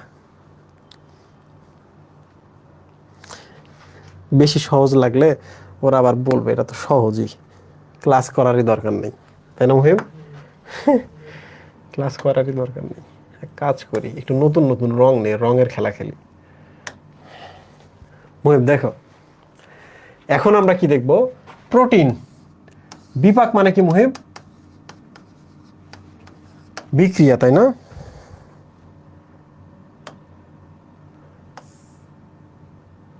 বিপাক মানে কি? বিক্রিয়া। তাহলে প্রোটিন রিলেটেড যত বিক্রিয়া আছে এখন আমরা এগুলো দেখব। তোমাদের আমি এই কনসেপ্টটা এখন বোঝাই, তাহলে দেখবা যে সবগুলো বুঝতেছো।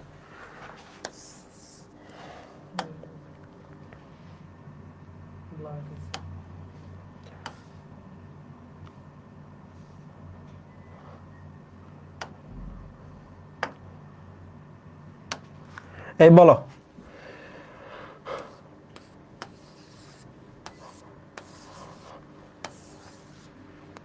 খাইছো কি? প্রোটিন, তাই না? প্রোটিন খাইছো না? এই প্রোটিনটা দেখো পরিপাক হয়ে এই যেখানে আসছে। বলো তো এখানে কি হয়েছে? অ্যামিনো অ্যাসিড, তাই না? দেন কি হয়েছে? এখানে রক্তনালী, এই যে দেখো ছোট ছোট রক্তনালীগুলো এক হয়ে কোথায় রওনা দিছে? যকৃতে, রাইট? তাহলে আমরা এক কাজ করি, যকৃতের হেপাটোসাইটের ছবি অ্যাড করি।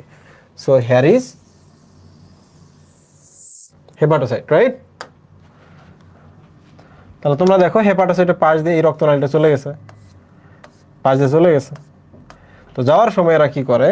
এই অ্যামিনো অ্যাসিডটাকে ভেতরে ঢোকে দেয়। বলো, অ্যামিনো অ্যাসিড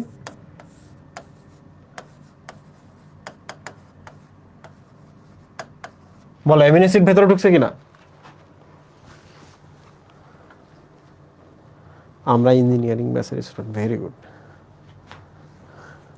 আচ্ছা, তোমরা দেখো অ্যামিনো অ্যাসিডটা এখন যকৃতের কোষের ভেতরে চলে আসে। So this is hepatocyte. এখন দেখো যতটুকু দরকার, যতটুকু প্রয়োজন অ্যামিনো অ্যাসিডটা কি হয় মুহিব, দেখো এক এক করে। যতটুকু প্রয়োজন অ্যামিনো অ্যাসিডটা কি করে? বিভিন্ন ধরনের প্রোটিন তৈরি হয়। প্রোটিন তৈরি হয়ে চলে যায় কোথায়? চলে যায় রক্ত, দেহের বিভিন্ন অঞ্চলে চলে যায়। Very good. এখন অতিরিক্ত যে অ্যামিনো অ্যাসিডটা আছে, অ্যামিনো অ্যাসিডটা তো ভালো জিনিস না। এখন এক কাজ করতে হবে, অ্যামিনো অ্যাসিডটাকে ভেঙে ফেলতে হবে। কি করতে হবে মুহিব? অ্যামিনো অ্যাসিডটাকে ভেঙে ফেলতে হবে। তাহলে আমরা কাজ করি, অতিরিক্ত যে অ্যামিনো অ্যাসিড যা দরকার আমরা ব্যবহার করলাম, অ্যামিনো অ্যাসিড থেকে এক কাজ করি আমরা হচ্ছে অ্যামিনো অ্যাসিড লিখলাম। অ্যামিনো অ্যাসিড থেকে এক কাজ করি,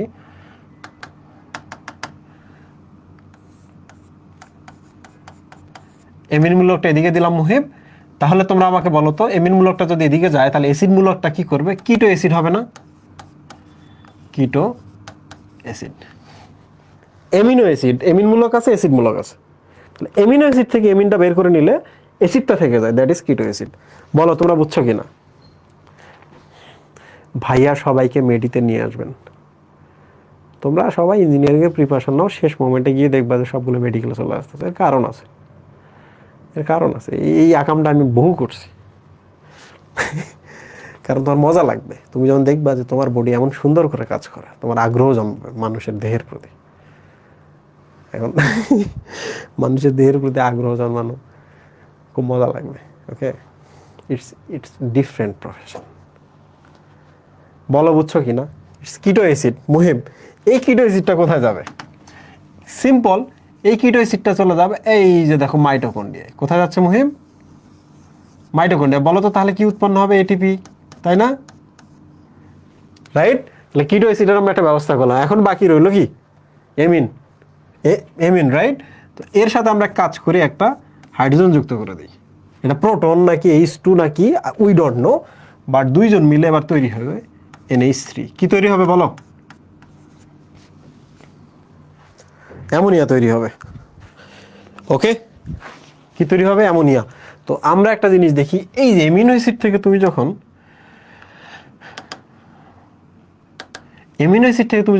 অ্যামিনটা বের করছো, এই ব্যাপারটাকে বলা ডি এমিনেশন। ডি মানে রিমুভ করা, ডি এমিনেশন, তাই না? এমিনটাকে বের করছো, ডি এমিনেশন। এবার দেখো হাইড্রোজেন এবং যুক্ত হয়ে অ্যামোনিয়ায় পরিণত হচ্ছে। প্রিয় স্টুডেন্ট, এই অ্যামোনিয়াটা খুবই বিষাক্ত। নাইট্রোজেন আছে কি মুহিব? এটা খুবই বিষাক্ত, নাইট্রোজেন আছে। এই নাইট্রোজেনটা আমাদের শরীর থেকে বের করে দিতে হবে। খুব সিম্পল। নাইট্রোজেনের সাথে আরও একটা খারাপ জিনিস আছে আমাদের দেয়া, আছে না মুহিব? কি আছে বলো তো? Carbon dioxide.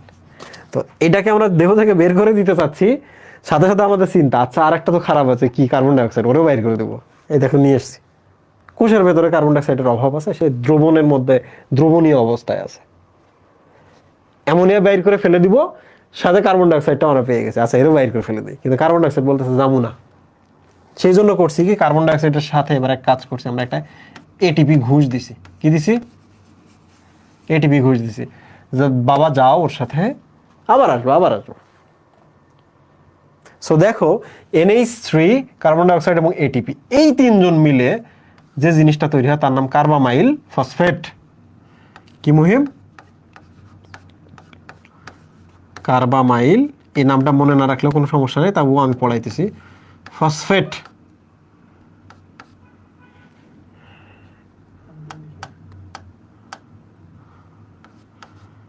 হাত দিয়ে মিশালে সব মিশে যায়। কার্বামাইল ফসফেট, তোমরা কি বুঝছো এটার নাম কেন কার্বামাইল ফসফেট? কার্বন ডাই অক্সাইডের কার্বো, এমিনের এমিল, এটিপির এই যে ফসফেট, ফসফেট কার্বামাইল ফসফেট। বলো বুঝছো কিনা? খারাপ জিনিসটাকে আমরা বের করে দেবো, সাথে আমরা কার্বন ডাই অক্সাইডটাকে বের করে দেবো। বলো বলো বলো, দিস ইজ কার্বামাইল ফসফেট। এবার একটা দারুণ ঘটনা ঘটে, আমি একটু দেখাই তোমাদের। এই দেখো আমাদের অরনিথিন সাহেব, কি নাম মুহিম? অরনিথিন সাহেব। অরনিথিন সাহেব একদিন মনের সুখে ঘোরাঘুরি করতেছে এই অঞ্চলে। ওকে, মনের সুখে ঘোরাঘুরি করতেছে, এই সময় কার্বামাইল ফসফেট করছে কি, তার ঘাড়ে চেপে পড়ছে। এই যে দেখো তার ঘাড়ে চেপে পড়ছে। এখন অরনিথিন সাহেব বোঝে নাই কার্বামাইল ফসফেট তার সাথে ঘাড়ে চড়ে বসছে। সাথে সাথে সে কি করছে,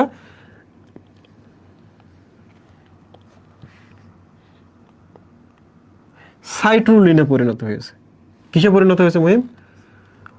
ও অরনিথিন সি, ইয়েস, সাইট্রুলিনে পরিণত হয়েছে। আমি মনে রাখার কৌশল তোমাদের শেখাবো। সাইট্রুলিন, সাইট্রুলিন এবার কিসে পরিণত হয়েছে? ও সি, আরজিনিনে পরিণত হয়েছে।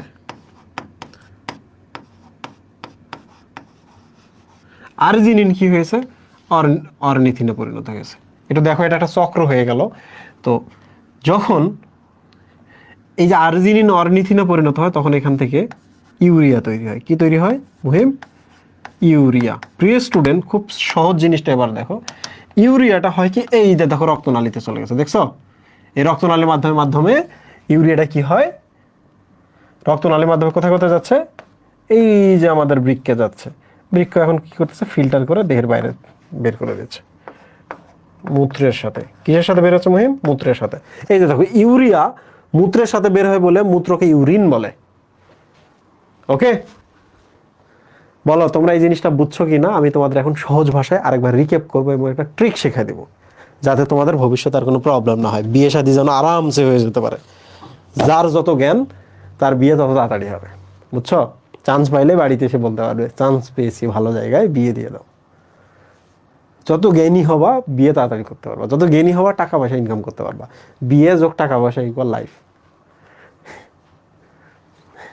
বলো তাহলে এখন আমরা দেখাবো, এখন আমরা যেটা শিখবো সেটা হলো বিয়ে করার প্রথম ধাপ, জ্ঞান। মুহিব, তুমি যেটা বোঝো না এতক্ষণ ধরে, আমি একটু শেখাই তোমাকে। এই চক্রটা এইভাবে মনে রাখবো, OC R urea, OC R U, এটা মনে রাখবা। পুলিশের ওসি আর কে? তুমি। মনে থাকবে? পুলিশের ওসি আর তুমি। এই যে চক্রটা আছে, চক্রটা মনে রাখার নিয়ম। ও থেকে অরনিথিন, সি থেকে সাইট্রুলিন, আর থেকে আরজিনিন, আরজিনিন, আর ইউ থেকে ইউরিয়া। দেখো ornithine O, C R U, O C R U, মনে থাকবে? সো দেখো আমরা এখন বিয়ে করার প্রথম ধাপে চলে আসি। বিয়ে করার তালিম নেই, খাইলাম প্রোটিন, হইলো অ্যামিনো অ্যাসিড। অ্যামিনো অ্যাসিডটা আইসা যকৃতের ভেতরে যাবে।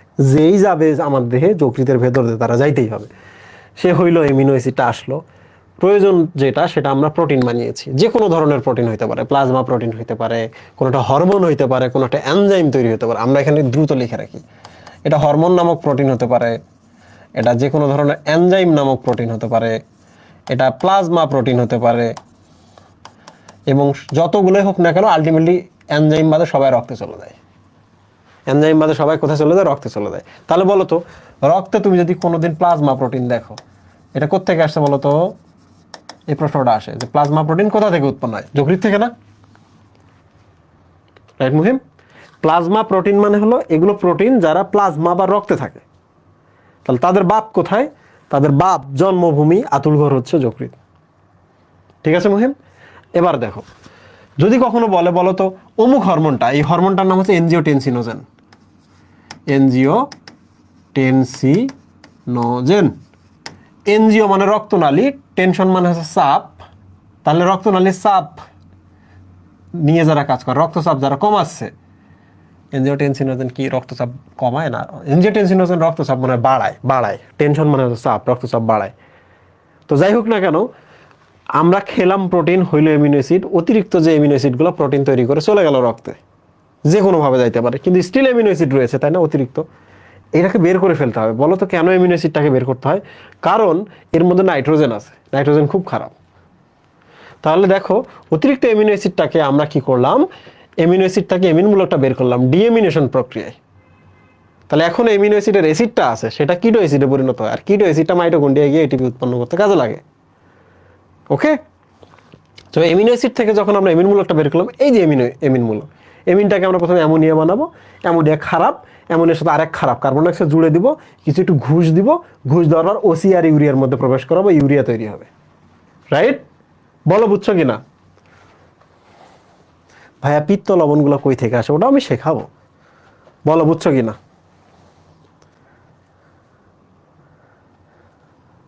আপনি সময় করে কাইন্ডলি জানান যে মেগা এক্সাম রমাদানের আগে কি হওয়া সম্ভব? আমার টার্গেট হচ্ছে, এরপর তো আরেকটা চ্যাপ্টার আছে, ওই চ্যাপ্টারটা শেষ হলে মেগা এক্সাম হবে, যেদিন শেষ হবে তারপরে। তো তুমি তো আমার সাথে জার্নিতে আছো বাবা, তোমার তো জানার কথা। বলো বুঝছো কি না? তাহলে এখন একটা প্রশ্ন আসে, যে প্রশ্নগুলো দেখো মুহিব, ডিএমিনেশন কোথায় হয়? যকৃতে। ডিএমিনেশন প্রক্রিয়া কি উৎপন্ন হয়? তাহলে অ্যামিনো অ্যাসিড থেকে কিটো অ্যাসিড উৎপন্ন হয়। ডিএমিনেশন প্রক্রিয়া কি বের হয়ে যায়? অ্যামিন। অ্যামিনটা অ্যামোনিয়ায় পরিণত হলো। এবার বলো, অ্যামোনিয়াটা কোন চক্রে প্রবেশ করে? দিস ইজ কল অরনিথিন চক্র। কি চক্র? অরনিথিন চক্র। কারণ শুরু হয় অরনিথিন দিয়ে, ঘুরে এসে আবার অরনিথিন হয়। সো দিস ইজ অরনিথিন চক্র। এবার বলো, অ্যামোনিয়াটা কোথায় প্রবেশ করে? অরনিথিন চক্র। অ্যামোনিয়ার পাশাপাশি আর কে প্রবেশ করে? Carbon dioxide. কোথায় প্রবেশ করে? অরনিথিন চক্র। অ্যামোনিয়া কার্বন ডাইঅক্সাইড প্রবেশ করার পর অরনিথিন চক্রে কি উৎপন্ন হয়? ইউরিয়া। এবার বলো, ইউরিয়া কোথায় উৎপন্ন হয়? যকৃতে। আর ইউরিয়া বের হয় কোন কিসের মাধ্যমে? বৃক্ক। তাহলে আমরা একটা জিনিস শিখি এখানে, এই জায়গায় আমরা স্পেশালি লিখে রাখি নোট। কি লিখবো? ইউরিয়া তৈরি বা সংশ্লেষ। তৈরি বা সংশ্লেষ কোথায় হয় বলো?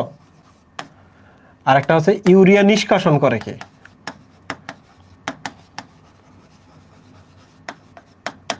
বলো বলো বলো, তাড়াতাড়ি বলো।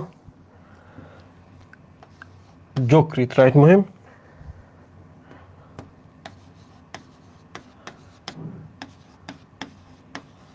বলো তো মনে থাকবে কিনা এটা? বলো মনে থাকবে কিনা?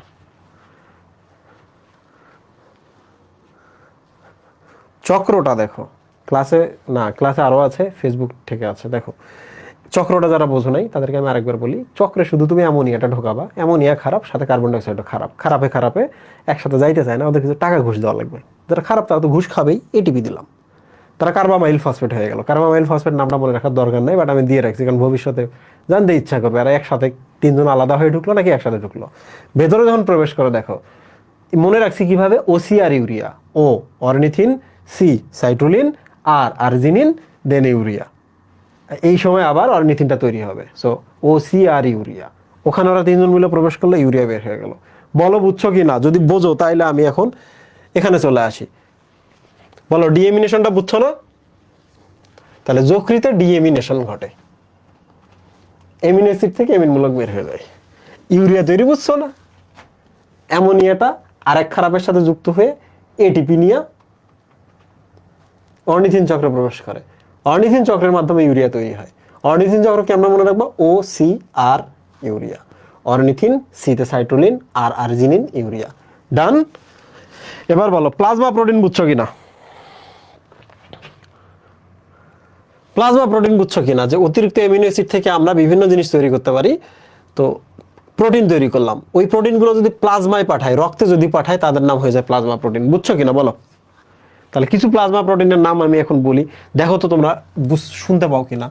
Albumin, globulin, fibrinogen, prothrombin. বলো তো তোমরা নামগুলো শুনছো কিনা? রক্ত টপিকে এগুলো আছে, অ্যালবুমিন, গ্লোবিউলিন, ফিব্রিনোজেন, প্রোথ্রম্বিন, রক্ত চ্যাপ্টারে আছে। তাহলে আমরা আজকে শিখলাম, পরীক্ষায় প্রশ্ন আসে, সকল প্লাজমা প্রোটিন কোথায় তৈরি হয়? যকৃতে। সকল প্লাজমা প্রোটিন কোথায় তৈরি হয়? যকৃত থেকে তৈরি হয়ে যায়। পরের প্রশ্ন, একটা প্লাজমা প্রোটিন আছে যেটা যকৃতে তৈরি হয় না, এটা লিখে রাখতে হবে। একটা, এক্সেপ্ট, তার নাম হচ্ছে গামা গ্লোবিউলিন। কি নাম? তাহলে গ্লোবিউলিন এখানে তৈরি হয়, কিন্তু গামা গ্লোবিউলিন এখানে তৈরি হয় না। মনে থাকবে? দেখছো, আমরা কোরিলেট করতেছি সব চ্যাপ্টার একসাথে। তাহলে আজ থেকে যখন তুমি আরো 4টা চ্যাপ্টার এখানে শিখে ফেলবা, তাহলে বলো তো আমাকে, তাহলে পুরো বায়োলজি তোমার আয়ত্তে চলে আসবে না? তাহলে তুমি এখনো প্রাইমারি স্টেজে আছো, কনসেপ্ট শিখতেছো, একটু একটু করে কোরিলেশন করতেছো। আর 4টা চ্যাপ্টার কষ্ট করে শুধু আমার সাথে রান করো, তারপর তুমি দেখবা যে বায়োলজিতে তুমি আমারও টেক্কা দিবা। ইয়েস, পানি পানি হয়ে যাবে ইনশাল্লাহ। বলো, হরমোন তৈরিটা বুঝছো কিনা? ওই যে অতিরিক্ত অ্যামিনো অ্যাসিডটা থেকে হরমোন তৈরি হলো, তাই না মুহিম? গামা গ্লোবিউলিন কোথায় হয়? তাহলে এখানে লিখে রাখি, এক্সেপ্ট গামা গ্লোবিউলিন। এটা কোথায় তৈরি হয়? এটা রক্তনালী। ওকে মুহিম, তাহলে বলো তো, এই যে অ্যালবুমিন, গ্লোবিউলিন, ফিব্রিনোজেন, প্রথমবিন, এরা কোত্থেকে আসছে? যকৃৎ থেকে আসছে না? আসছে কিনা মুহিম? আসছে। কিন্তু আমরা বলতেছি প্লাজমাতে আরো একটা প্রোটিন আছে, তার নাম কি? Gamma globulin. এইটা কোথায় তৈরি হয়? এটা এখানেই তৈরি হয়। এই যে দেখো, ইটস সেল। এই সেলটার নাম হচ্ছে প্লাজমা সেল। এই সেলটার নাম কি? Plasma sell. তো প্লাজমা সেল রক্তে থাকে, সেই হচ্ছে গামা গ্লোবিউলিন তৈরি করে। বাট বাকি যে প্লাজমা প্রোটিনগুলো আছে, এগুলো যকৃৎ থেকে আসে। তোমরা এবার বুঝছো জিনিসটা? এই সেলটা প্লাজমাতেই থাকে, এর জন্য এর নাম প্লাজমা সেল বা প্লাজমা কোষ। প্লাজমা কোষ প্লাজমাতে গামা গ্লোবিউলিন তৈরি করে। ওর বাপ কিন্তু এখানে। আর এদের সবার বাপ কে? যকৃৎ। এই প্লাজমা প্রোটিনগুলোর বাপ কে? যকৃৎ। বাট গামা গ্লোবিউলিনের বাপ কে? এই যে gamma globulin, plasma cell. Plasma cell কোথায় থাকে? প্লাজমাতে থাকে। ওকে। হরমোন কোনটা? হরমোনের নাম হচ্ছে এনজিও টেনসিনোজেন। তাহলে একটু দেখো তোমরা, আমি একটু শেখাই তোমাদের। এনজিও শব্দের অর্থ হলো রক্তনালী। এটা রক্ত চ্যাপ্টারে এই টার্মটা পাবা। টেনশন, টেনশন, টেনশন মানে চাপ। তাহলে বলো তো, এনজিওটেনসিনোজেন নামক যে হরমোনটি আছে, এটি রক্তনালীর চাপ বা রক্তচাপ ব্যাপারটাতে জড়িত কিনা? বলো ইয়েস। তাহলে আমরা ওটাও পড়ে ফেলছি। লিপিড বিপাকটা তোমরা শুধু রিডিং পড়বা, মনে থাকলে থাকলো, না থাকলে কোনো সমস্যা নেই, সহজ আছে। ওকে। আচ্ছা, একটা ব্রেক দিই। এটা 10 মিনিটের একটা ব্রেক দিব, কিন্তু আমি ব্রেকের পর সবটিরেই চাই। যদি ক্লাসে না আসো, খবর আছে।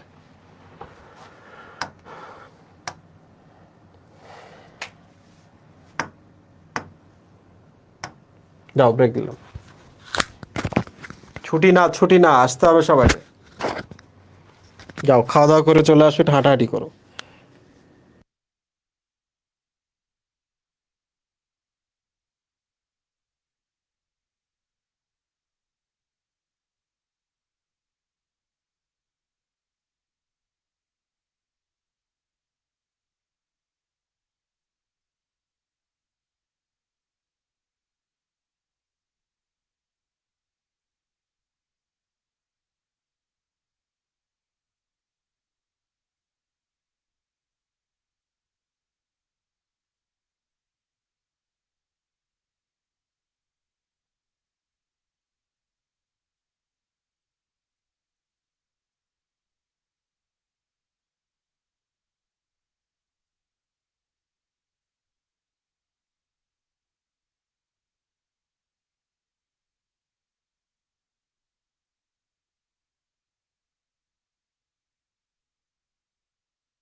থ্যাংক ইউ, সবাই চলে আসছেন, খুব খুশি হয়েছি।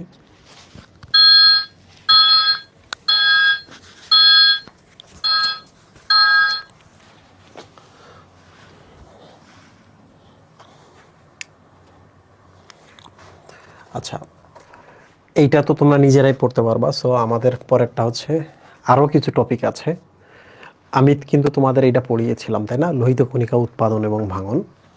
ওকে, সো এটা শুরুতে মায়ের পেটে থাকা অবস্থায় কিংবা জন্মের পর শুরুতে কিন্তু এই কাজটা চলে। তোমরা আমাকে বলো যে আমি এটা তোমাদের পড়াইছি, এটা তোমাদের মনে আছে কিনা বা নোট করা আছে কিনা, বলো তো।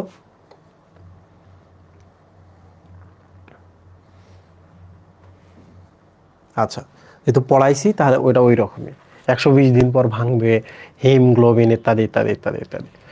সো সেম ব্যাপারটা এইটা কিন্তু, এটা কিন্তু সেম। পিত্ত উৎপাদন তোমাদের তো আমি পড়াইছি যে যকৃতে উৎপন্ন হয় এবং কোথায় জমা থাকে বলো তো? পিত্ত থলিতে জমা থাকে, তাই না মুহিব? তো এখানে একটু বলে রাখি কিভাবে হয়। তোমরা তো জানো আরবিসি ভেঙে যায়, ভেঙে হিমোগ্লোবিন হয়, হিম হয়, আর একদিকে হচ্ছে গ্লোবিন হয়। তো গ্লোবিন কি করে এটা আমরা শিখছি। হিমটা আবার ভেঙে আয়রন হয় এবং একটা অংশ থেকে যায়, that is call porphyrin. Porphyrin, তাই না? আয়রনটা কি হয়ে যায়? আয়রনটা হচ্ছে ফেরিটিন হিসেবে জমা থাকে, এই যে protein. So this is ferritin, জমা থাকে। আর পরফাইরিন যেটা আছে এটা দেখো কি কি হয়। প্রথমে বিলিভার্ডিন, সবুজ রং, বিলিভার্ডিন, দিস ইজ সবুজ। দেন কি হয়? বিলিরুবিন, দিস ইজ হলুদ, তাই না? ঠিক কিনা? এখন এরপরে কি হয়? এগুলো মল এবং মূত্রের মাধ্যমে বের হয়ে যায়, এটা তো আমরা জানি। কিন্তু আমরা তো এটাও জানি যে বিলিভার্ডিন এবং এই দুইটা রং হিসাবে ব্যবহার হয়, রঞ্জক। কি রঞ্জক? পিত্তরঞ্জক রং, ঠিক কিনা? এটা তো আমরা জানি। পাশাপাশি আমরা যে লিপিড খাচ্ছি, যেটা খাদ্য হিসাবে গ্রহণ করছি, এই লিপিড থেকে তৈরি হয় হচ্ছে স্টেরয়েড। কি তৈরি হয়? স্টেরয়েড। এই রঞ্জক প্লাস স্টেরয়েড। ওকে, একটু খেয়াল করো, স্টেরয়েডগুলোর সাথে হচ্ছে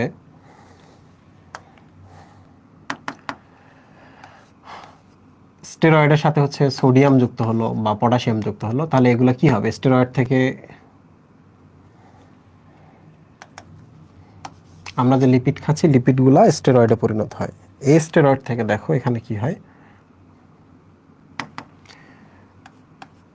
এই যে সোডিয়াম আসলো, তাহলে সোডিয়াম টরোকোলেট এবং সোডিয়াম গ্লাইকোকোলেট। মনে আছে তোমাদের এগুলা? গ্লাইকোকোলেট পিত্তরসের সময় কিন্তু পড়াইছি।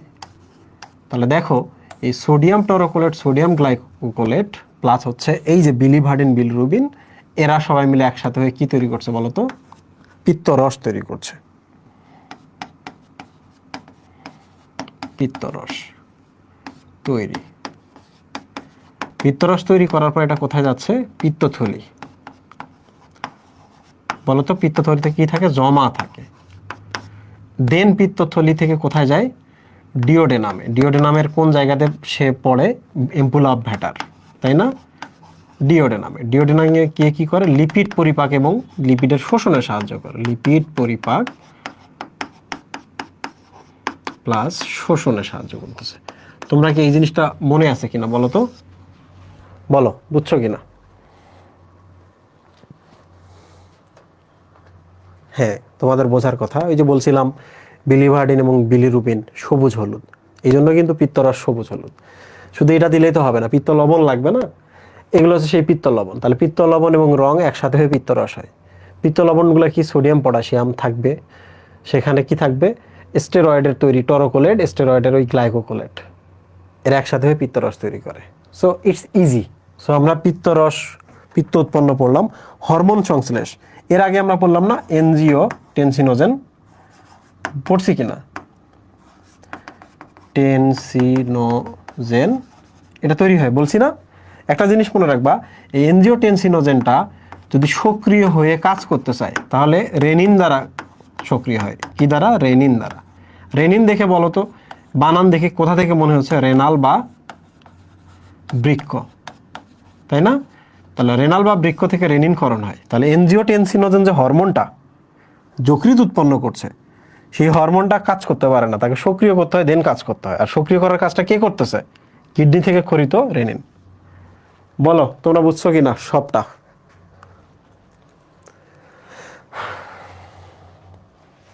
বুঝছো কিনা সবটা?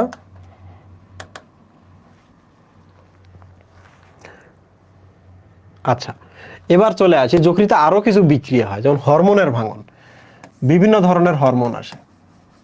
ওকে, তো টেস্টোস্টেরন হরমোনগুলো ভেঙে নিষ্ক্রিয় হয়। কারণ হরমোন কিন্তু দেহে থাকলে কিন্তু খুব খারাপ, ওরা দীর্ঘদিন থাকলে খুব খারাপ, কাজ করতেই থাকবে, নিষ্ক্রিয় হয়। কিছু হরমোন দ্রুত নিষ্ক্রিয় হয়, আর কিছু হরমোন মন্থর গতিতে নিষ্ক্রিয় হয়। তো দ্রুত যারা নিষ্ক্রিয় হয় তাদের নাম মনে রাখবা, একটা হচ্ছে টেস্টোস্টেরন, টেস্টোস্টেরন, আর একটা হচ্ছে adrenaline.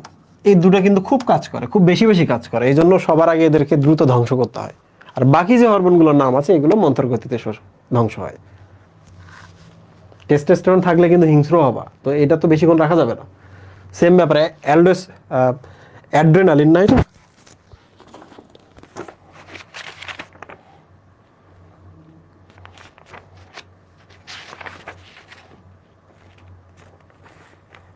O sorry, that is aldosterone.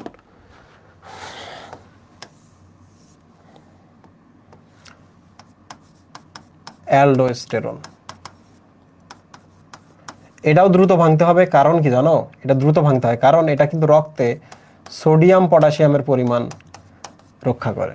তাহলে অ্যালডোস্টেরনটাকেও কিন্তু দ্রুত ধ্বংস করতে হবে, না করলে কিন্তু রক্তের সোডিয়াম পটাশিয়ামের যে মাত্রাগুলো আছে এগুলো কিন্তু উল্টাপাল্টা হয়ে যাবে। ঠিক আছে, টেস্টোস্টেরন এবং অ্যালডোস্টেরন শেষ। আমরা মোটামুটি যকৃতের পুরোটা শেষ করে ফেলছি। টক্সিন, তুমি খারাপ জিনিস খাও, যকৃতে যাবে, যকৃৎ ওটাকে নিষ্ক্রিয় করবে, টক্সিন বা বিষটাকে। তাপ উৎপাদন, অনেক বেশি বিক্রি হয় না, বহু বিক্রিয়া হচ্ছে না যকৃতে। বিক্রিয়া হলে কি তাপ উৎপন্ন হবে কিনা? অনেক বেশি তাপ উৎপন্ন হবে।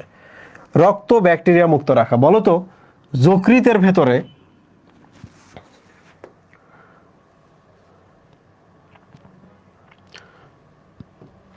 দেখো তো, এই যে যকৃতের ভেতরে যখন রক্তগুলো আসে, এই যে দেখো কাপ্ফার কোষগুলা বা কুপ্ফার কোষগুলো আছে না এখানে, এরা ব্যাকটেরিয়াগুলোকে ধ্বংস করে ফেলে। ওকে, যকৃৎ দেখি পরিপাকের থেকেও বড়। হ্যাঁ, যকৃৎ পরিপাকের থেকে বড়। তাহলে ব্যাকটেরিয়া মুক্ত রাখে, এটা আমরা জানি। বলো তো কোন কোষের মাধ্যমে? কাপ্ফার কোষ বা কুপ্ফার কোষ।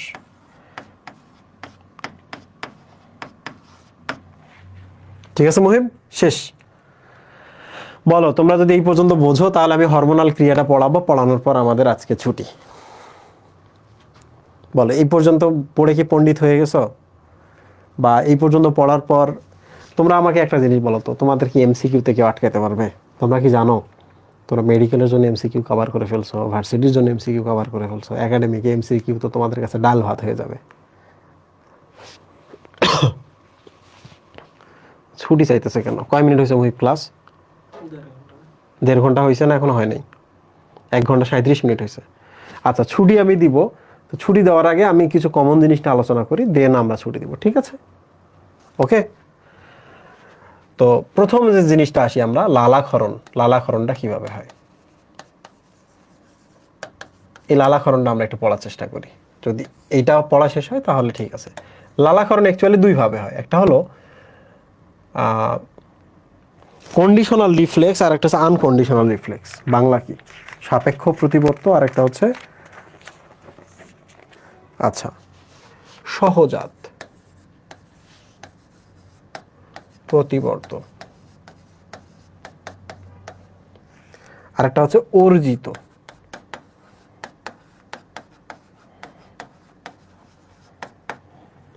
ঠিক আছে মুহিম, অর্জিত, আর এটা একটা হলো সাপেক্ষ।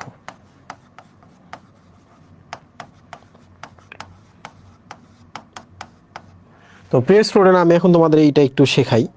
দেখো, এটা আর একটা নাম হচ্ছে অনাপেক্ষ। অনাপেক্ষ প্রতিবর্ত। এই দুটা যদি বোঝো তাহলে তুমি দেখবা 12 নম্বর চ্যাপ্টারেরও একটা বিশাল পড়া শেষ করে ফেলছো। তোমরা আমাকে বলো তো, তোমাদের যদি এটা মুখ হয়, মুখ, সো হেয়ার ইজ মুখ, খাবার আসছে, কি আসছে মুহিম? খাবার। এই খাবারের খবর কি মাথায় যাবে না? যাবে কিনা মুহিম? দেন কি হবে দেখো তো, মাথা বলবে লালা গ্রন্থিকে খবর পাঠাবে না, লালা গ্রন্থিকে খবর পাঠাবে না। লালা গ্রন্থি তখন কি করো? লালাক্ষরণ করবে না? বলো তো, সিম্পল ব্যাপারটা না? মুখে খাবার আসছে, খাবারের খবর মাথায় গেছে, মাথা লালা গ্রন্থিকে বলছে, লালা গ্রন্থি লালা পাঠাইছে। তোমরা কি বুঝছো কি না? সিম্পল, খাবার আসছে, মাথায় গেছে, মাথা লালা গ্রন্থিকে বলছে, লালা গ্রন্থি লালা পাঠাইছে। It's very simple. সো আমরা বলি যে আচ্ছা এটা কি সবার হয় কিনা, পৃথিবীর সবার হয় কিনা, এটা পৃথিবীর সবার হচ্ছে কিনা? হ্যাঁ সবার হচ্ছে। এই জন্য আমরা বলবো সহজাত ব্যাপার। এটা সহজাত ব্যাপার। আমি বলি সহজাত মানে হলো জন্মের সাথে আনা, জন্মের সাথে যেটা আমরা নিয়ে এসেছি, তাই না? এই অনাপেক্ষর বাংলাটা দেখো, আনকন্ডিশনাল। আনকন্ডিশনাল। বলো তো এই জিনিসটা অর্জন করার জন্য আমাদের কি কষ্ট করতে হয়েছে? হয় নাই। কোনো কন্ডিশনের ভেতর দিয়ে যাইতে হয়েছে? হয় না। এটা খুব সিম্পল একটা ব্যাপার। আসবে লালাক্ষরণ হবে, খাবার আসবে লালাক্ষরণ হবে, simple. So this is unconditional. Okay, খাবার না আসলেও তো লালাক্ষরণ হয়। এটা যাচ্ছি তো রে পাগলা, এই যে এই দিকটাতে যাচ্ছি। সো আমি এখন তোমাদের একটু প্রতিবর্ত পড়াই। হোয়াট ইজ প্রতিবর্ত বা রিফ্লেক্স? তোমাদের দিকে যদি একটা ক্রিকেট বল আসতেছে জোরে, তোমরা কি হাঁ করে এরকম করে দেখবা? আসুক, নাকের মধ্যে পড়ুক, নাকটা ভসকায় দেখ, এমন এরকম করো না তোমরা? তুমি আমাকে বলো তো, তুমি বাম হাত দিয়ে এরকম করবা নাকি ডান হাত দিয়ে এরকম করবা? এটা কি তুমি ডিসিশন নাও? ডিসিশন নেওয়ার কি তোমার সময় আছে? বল আসবে এরকম, চোখের দিকে যদি কিছু আসে, চোখের দিকে কিছু একটা ছুটে আসতেছে, ধুলা, চোখটা কি অটোমেটিকলি বন্ধ হয় না? তুমি কি ভাবছো আচ্ছা ধুলা আসতেছে, মাথায় খবর পাঠাইলাম, মাথা চোখ বন্ধ করলাম? তোমরা আমাকে বলো তো এই কাজটা তোমরা করো? করো না। তাহলে কিছু জিনিস আছে অনৈচ্ছিক, ইচ্ছা নাই তারপরে হয়ে গেছে। These are reflex, these are reflex. আসতেছে, আটকায় দিলাম। চোখের দিকে কিছু আসতেছে, দেখো চোখ অটোমেটিকলি বন্ধ হয়েছে। আমি কিন্তু ইচ্ছা করেও থামাইতে পারবো না এটাকে, ইচ্ছা করেও থামাইতে পারবো না।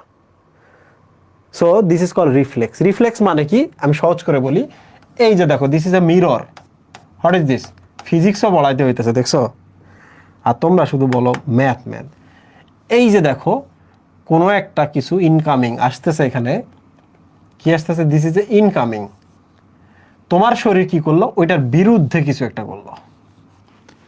একটা বল আসতেছে, তোমার শরীর কি করলো? বলের দিকে হাত উঠালো, হাত তুলে ঠেকালো। তাহলে বলো তো ব্যাপারটা কি রিফ্লেকশন না? বলো তো এটা কি রিফ্লেকশন না? আসতেছে, চলে যাচ্ছে।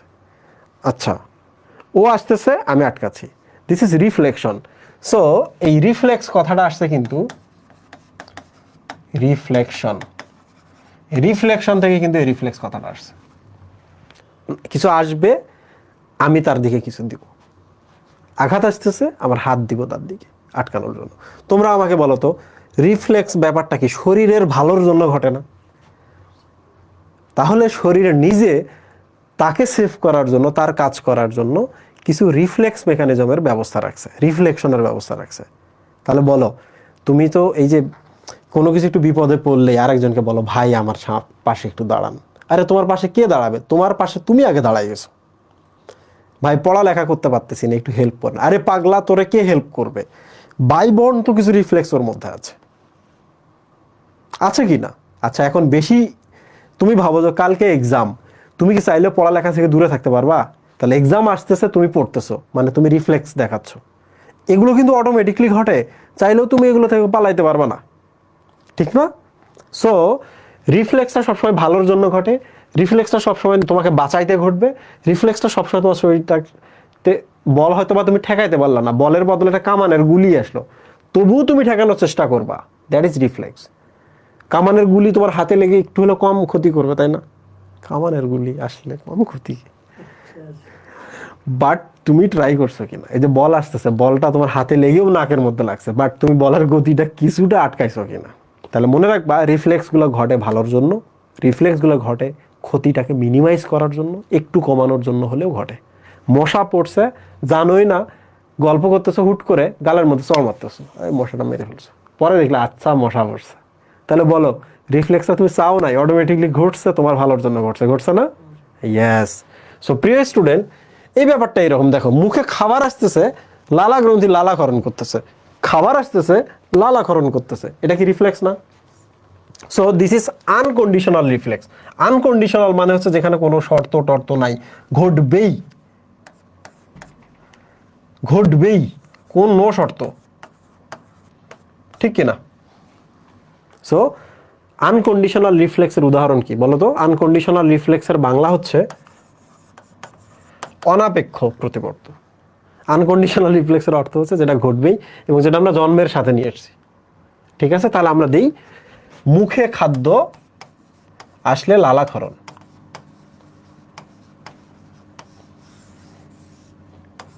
This is unconditional reflex.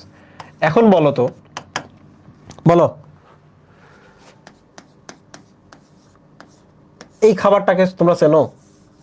এই খাবারটা, খাবারের একটা নাম লিখছি, বলো তো। এটা কিন্তু দারুণ একটা খাবার। প্রসন্ন শর্মা জিজ্ঞেস করছে এটা কি খাবার।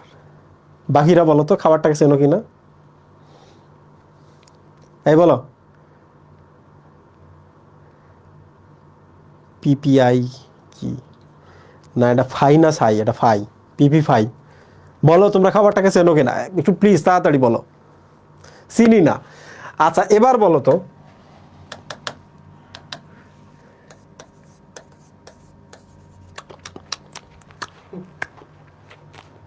এটাকে চেনো কিনা। গাছের মধ্যে ঝুলে আছে, পারলা মট করে খাইলা, তারপর একটু লবণ টবণ দিয়া খাইতেছ। এ বলো তো এবার মুখে লালা আসছে কিনা, বলো মুখে লালা আসছে কিনা। খালি অস্বীকার করলে খবর আছে। তেঁতুলের কথা একটু ভাবো তো, তেঁতুল টক, লালা আসছে কিনা।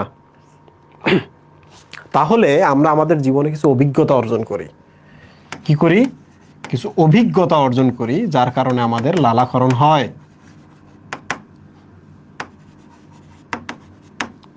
এই খাবারটার নাম শুনে তোমার লালা আসলো না, কিন্তু এইটা যখনই বললাম, এইটার কথা যখন শুনলা, তখনই কিন্তু তোমার লালাক্ষরণ হলো। যে লোক কোনোদিন তেঁতুল খায় নাই তার মুখে কিন্তু লালা আসবে না তেঁতুল দেখে, এটা মাথায় রাখো। যে কোনোদিন তেঁতুল খায়নি তার মুখে কোনোদিন লালা আসবে না। সো তুমি তেঁতুলের কথা ভাবো, তোমার মুখে লালা আসবেই। দিস ইজ অভিজ্ঞতা। তাহলে বলো এটা জন্মের সাথে নিয়ে এসছি? এটা আমরা জন্মের সাথে নিয়ে আসি নাই। 2 নাম্বার, দর্শন। দর্শনের মাধ্যমে আমাদের লালাক্ষরণ হয়। এখন বলো তো, দর্শন বলতে দেখা। তুমি রমজান মাসে প্রাইভেট পড়ছো, প্রাইভেট পড়ার পর বিকেলবেলা তুমি হচ্ছে প্রাইভেট থেকে বাসায় যাইতেছো, দেখতেছো ধোয়া ওঠা পেঁয়াজু, কি সুন্দর করে বুরিন্দাগুলো রেখা দিছে, জিলাপিগুলো রেখা দিছে এবং আরো অনেক কিছু, এবং পাশে আবার হচ্ছে কাচ্চিও রেখে দিছে। তুমি আমারে বলো তো খাবারটা কি গিয়ে তুমি খাবা? কিন্তু তোমার মুখে লালা আসবে কি না? লালা আসা অপরাধ না। রমজানে দেখলাম লালাক্ষরণ হলো মুখে, এটা অপরাধ না। তুমি বলো মুখে লালা আসবে কি না? তোমরা যারা ম্যাচে থাকো, পাশের বাসায় রান্না করে না, কত কষ্ট লাগে না? আমরাও এই লাইফটাকে কাটায় আসছি, এখন আমাদের আর এই কষ্টগুলো হয় না, কারণ এখন আমাদের বাসায় রান্না চলে। তোমাদেরও একদিন বাসা হবে, তোমাদেরও একদিন টাকা হবে, তখন আর এই শুক্রবারের কষ্টগুলো তোমাদের ফেস করতে হবে না। তোমরা আমাকে বলো, তোমরা যখন গন্ধ পাও কোনো খাবারের, এই খাবারটা তোমার পরিচিত, তোমার লালাকরণ হয় কিনা? তবে শর্ত হচ্ছে ওটা গন্ধটা খাবারের গন্ধ হইতে হবে, যে খাবারটা আমি কখনো না কখনো খাইছি। বাথরুমের পাশ দিয়ে যাইতেছো, বাথরুমের গন্ধ নাকে আসতেছে, বলো তো লালাকরণ হবে? এই বলো, লালাকরণ হবে? বলো বলো বলো। একজন বলছে হবে, তুই শেষ নাজিমুদ্দিন, তুই শেষ। সো আমরা একটা জিনিস শিখলাম এখানে, সেটা হলো অর্জন করছি, মানে অভিজ্ঞতা অর্জন করছিলাম তেঁতুল খেয়ে, তেঁতুলের কথা মনে হলে লালাক্ষরণ হয়। 2 নম্বর হচ্ছে দেখেছিলাম খাবার, যেটা আসলে খাবারের জিনিস, আমাদের মুখে লালাক্ষরণ হয়। এমন একটা গন্ধ, যে গন্ধটা যে রান্নার গন্ধ আমি জানি, তোমার মুখে লালাক্ষরণ হবে। তোমরা বলো, এগুলো কি জন্মের সাথে সাথে নিয়ে এসছো? বলো, জন্মের সাথে সাথে নিয়ে এসছো? আনো নাই। তাহলে যেগুলো তুমি জন্মের সাথে সাথে আনো নাই কিন্তু লালাক্ষরণ হচ্ছে, এগুলোকে বলা হয় কন্ডিশনাল রিফ্লেক্স। কন্ডিশন আছে, কি কন্ডিশন? অভিজ্ঞতা লাগবে। কি কন্ডিশন? চিনি আমি। কি কন্ডিশন? খাইছি একদিন। Right? So these are conditional বা সাপেক্ষ প্রতিবর্তক।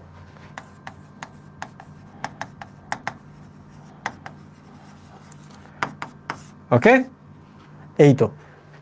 সো আশা করছি তোমরা এই কন্ডিশনাল এবং আনকন্ডিশনাল, অনাপেক্ষ এবং সাপেক্ষ প্রতিবর্ত সম্পর্কে তোমাদের একটা ধারণা হয়েছে। বলো তো, আজকে কি আরো পড়াবো? বলো,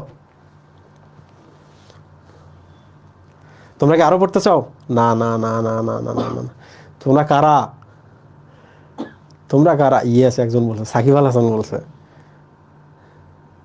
প্লিজ নো। ওকে, ঠিক আছে। স্ক্রিন টাইম অলরেডি 1.5 ঘন্টা প্লাস হয়ে গেছে, 1 ঘন্টা 50 মিনিট হয়ে গেছে। 10 মিনিট বাদ দিয়ে দিলে 1 ঘন্টা 40 মিনিট আমি আজকে পড়ে দিচ্ছি। তো আমরা কিছু চ্যাপ্টার আসবে একটা সময়, খুব দ্রুত পড়ে যাইতে পারবো, তোমরা একদমই চিন্তা করো না। সো আমি চেষ্টা করবো নেক্সট ক্লাস এটা শেষ করার জন্য। ভালো থাকো, সুস্থ থাকো, তোমাদের সাথে আবার দেখা হবে। আল্লাহ হাফেজ। আর বলছি কিন্তু, সাইকেল 1 এবং সাইকেল 2, ওইটার 2টা এবং এইটার 2টা একসাথে নিয়ে আমরা কি নিব? মেগা এক্সাম, 2.5 লক্ষ টাকা পুরস্কার আছে। আল্লাহ হাফেজ।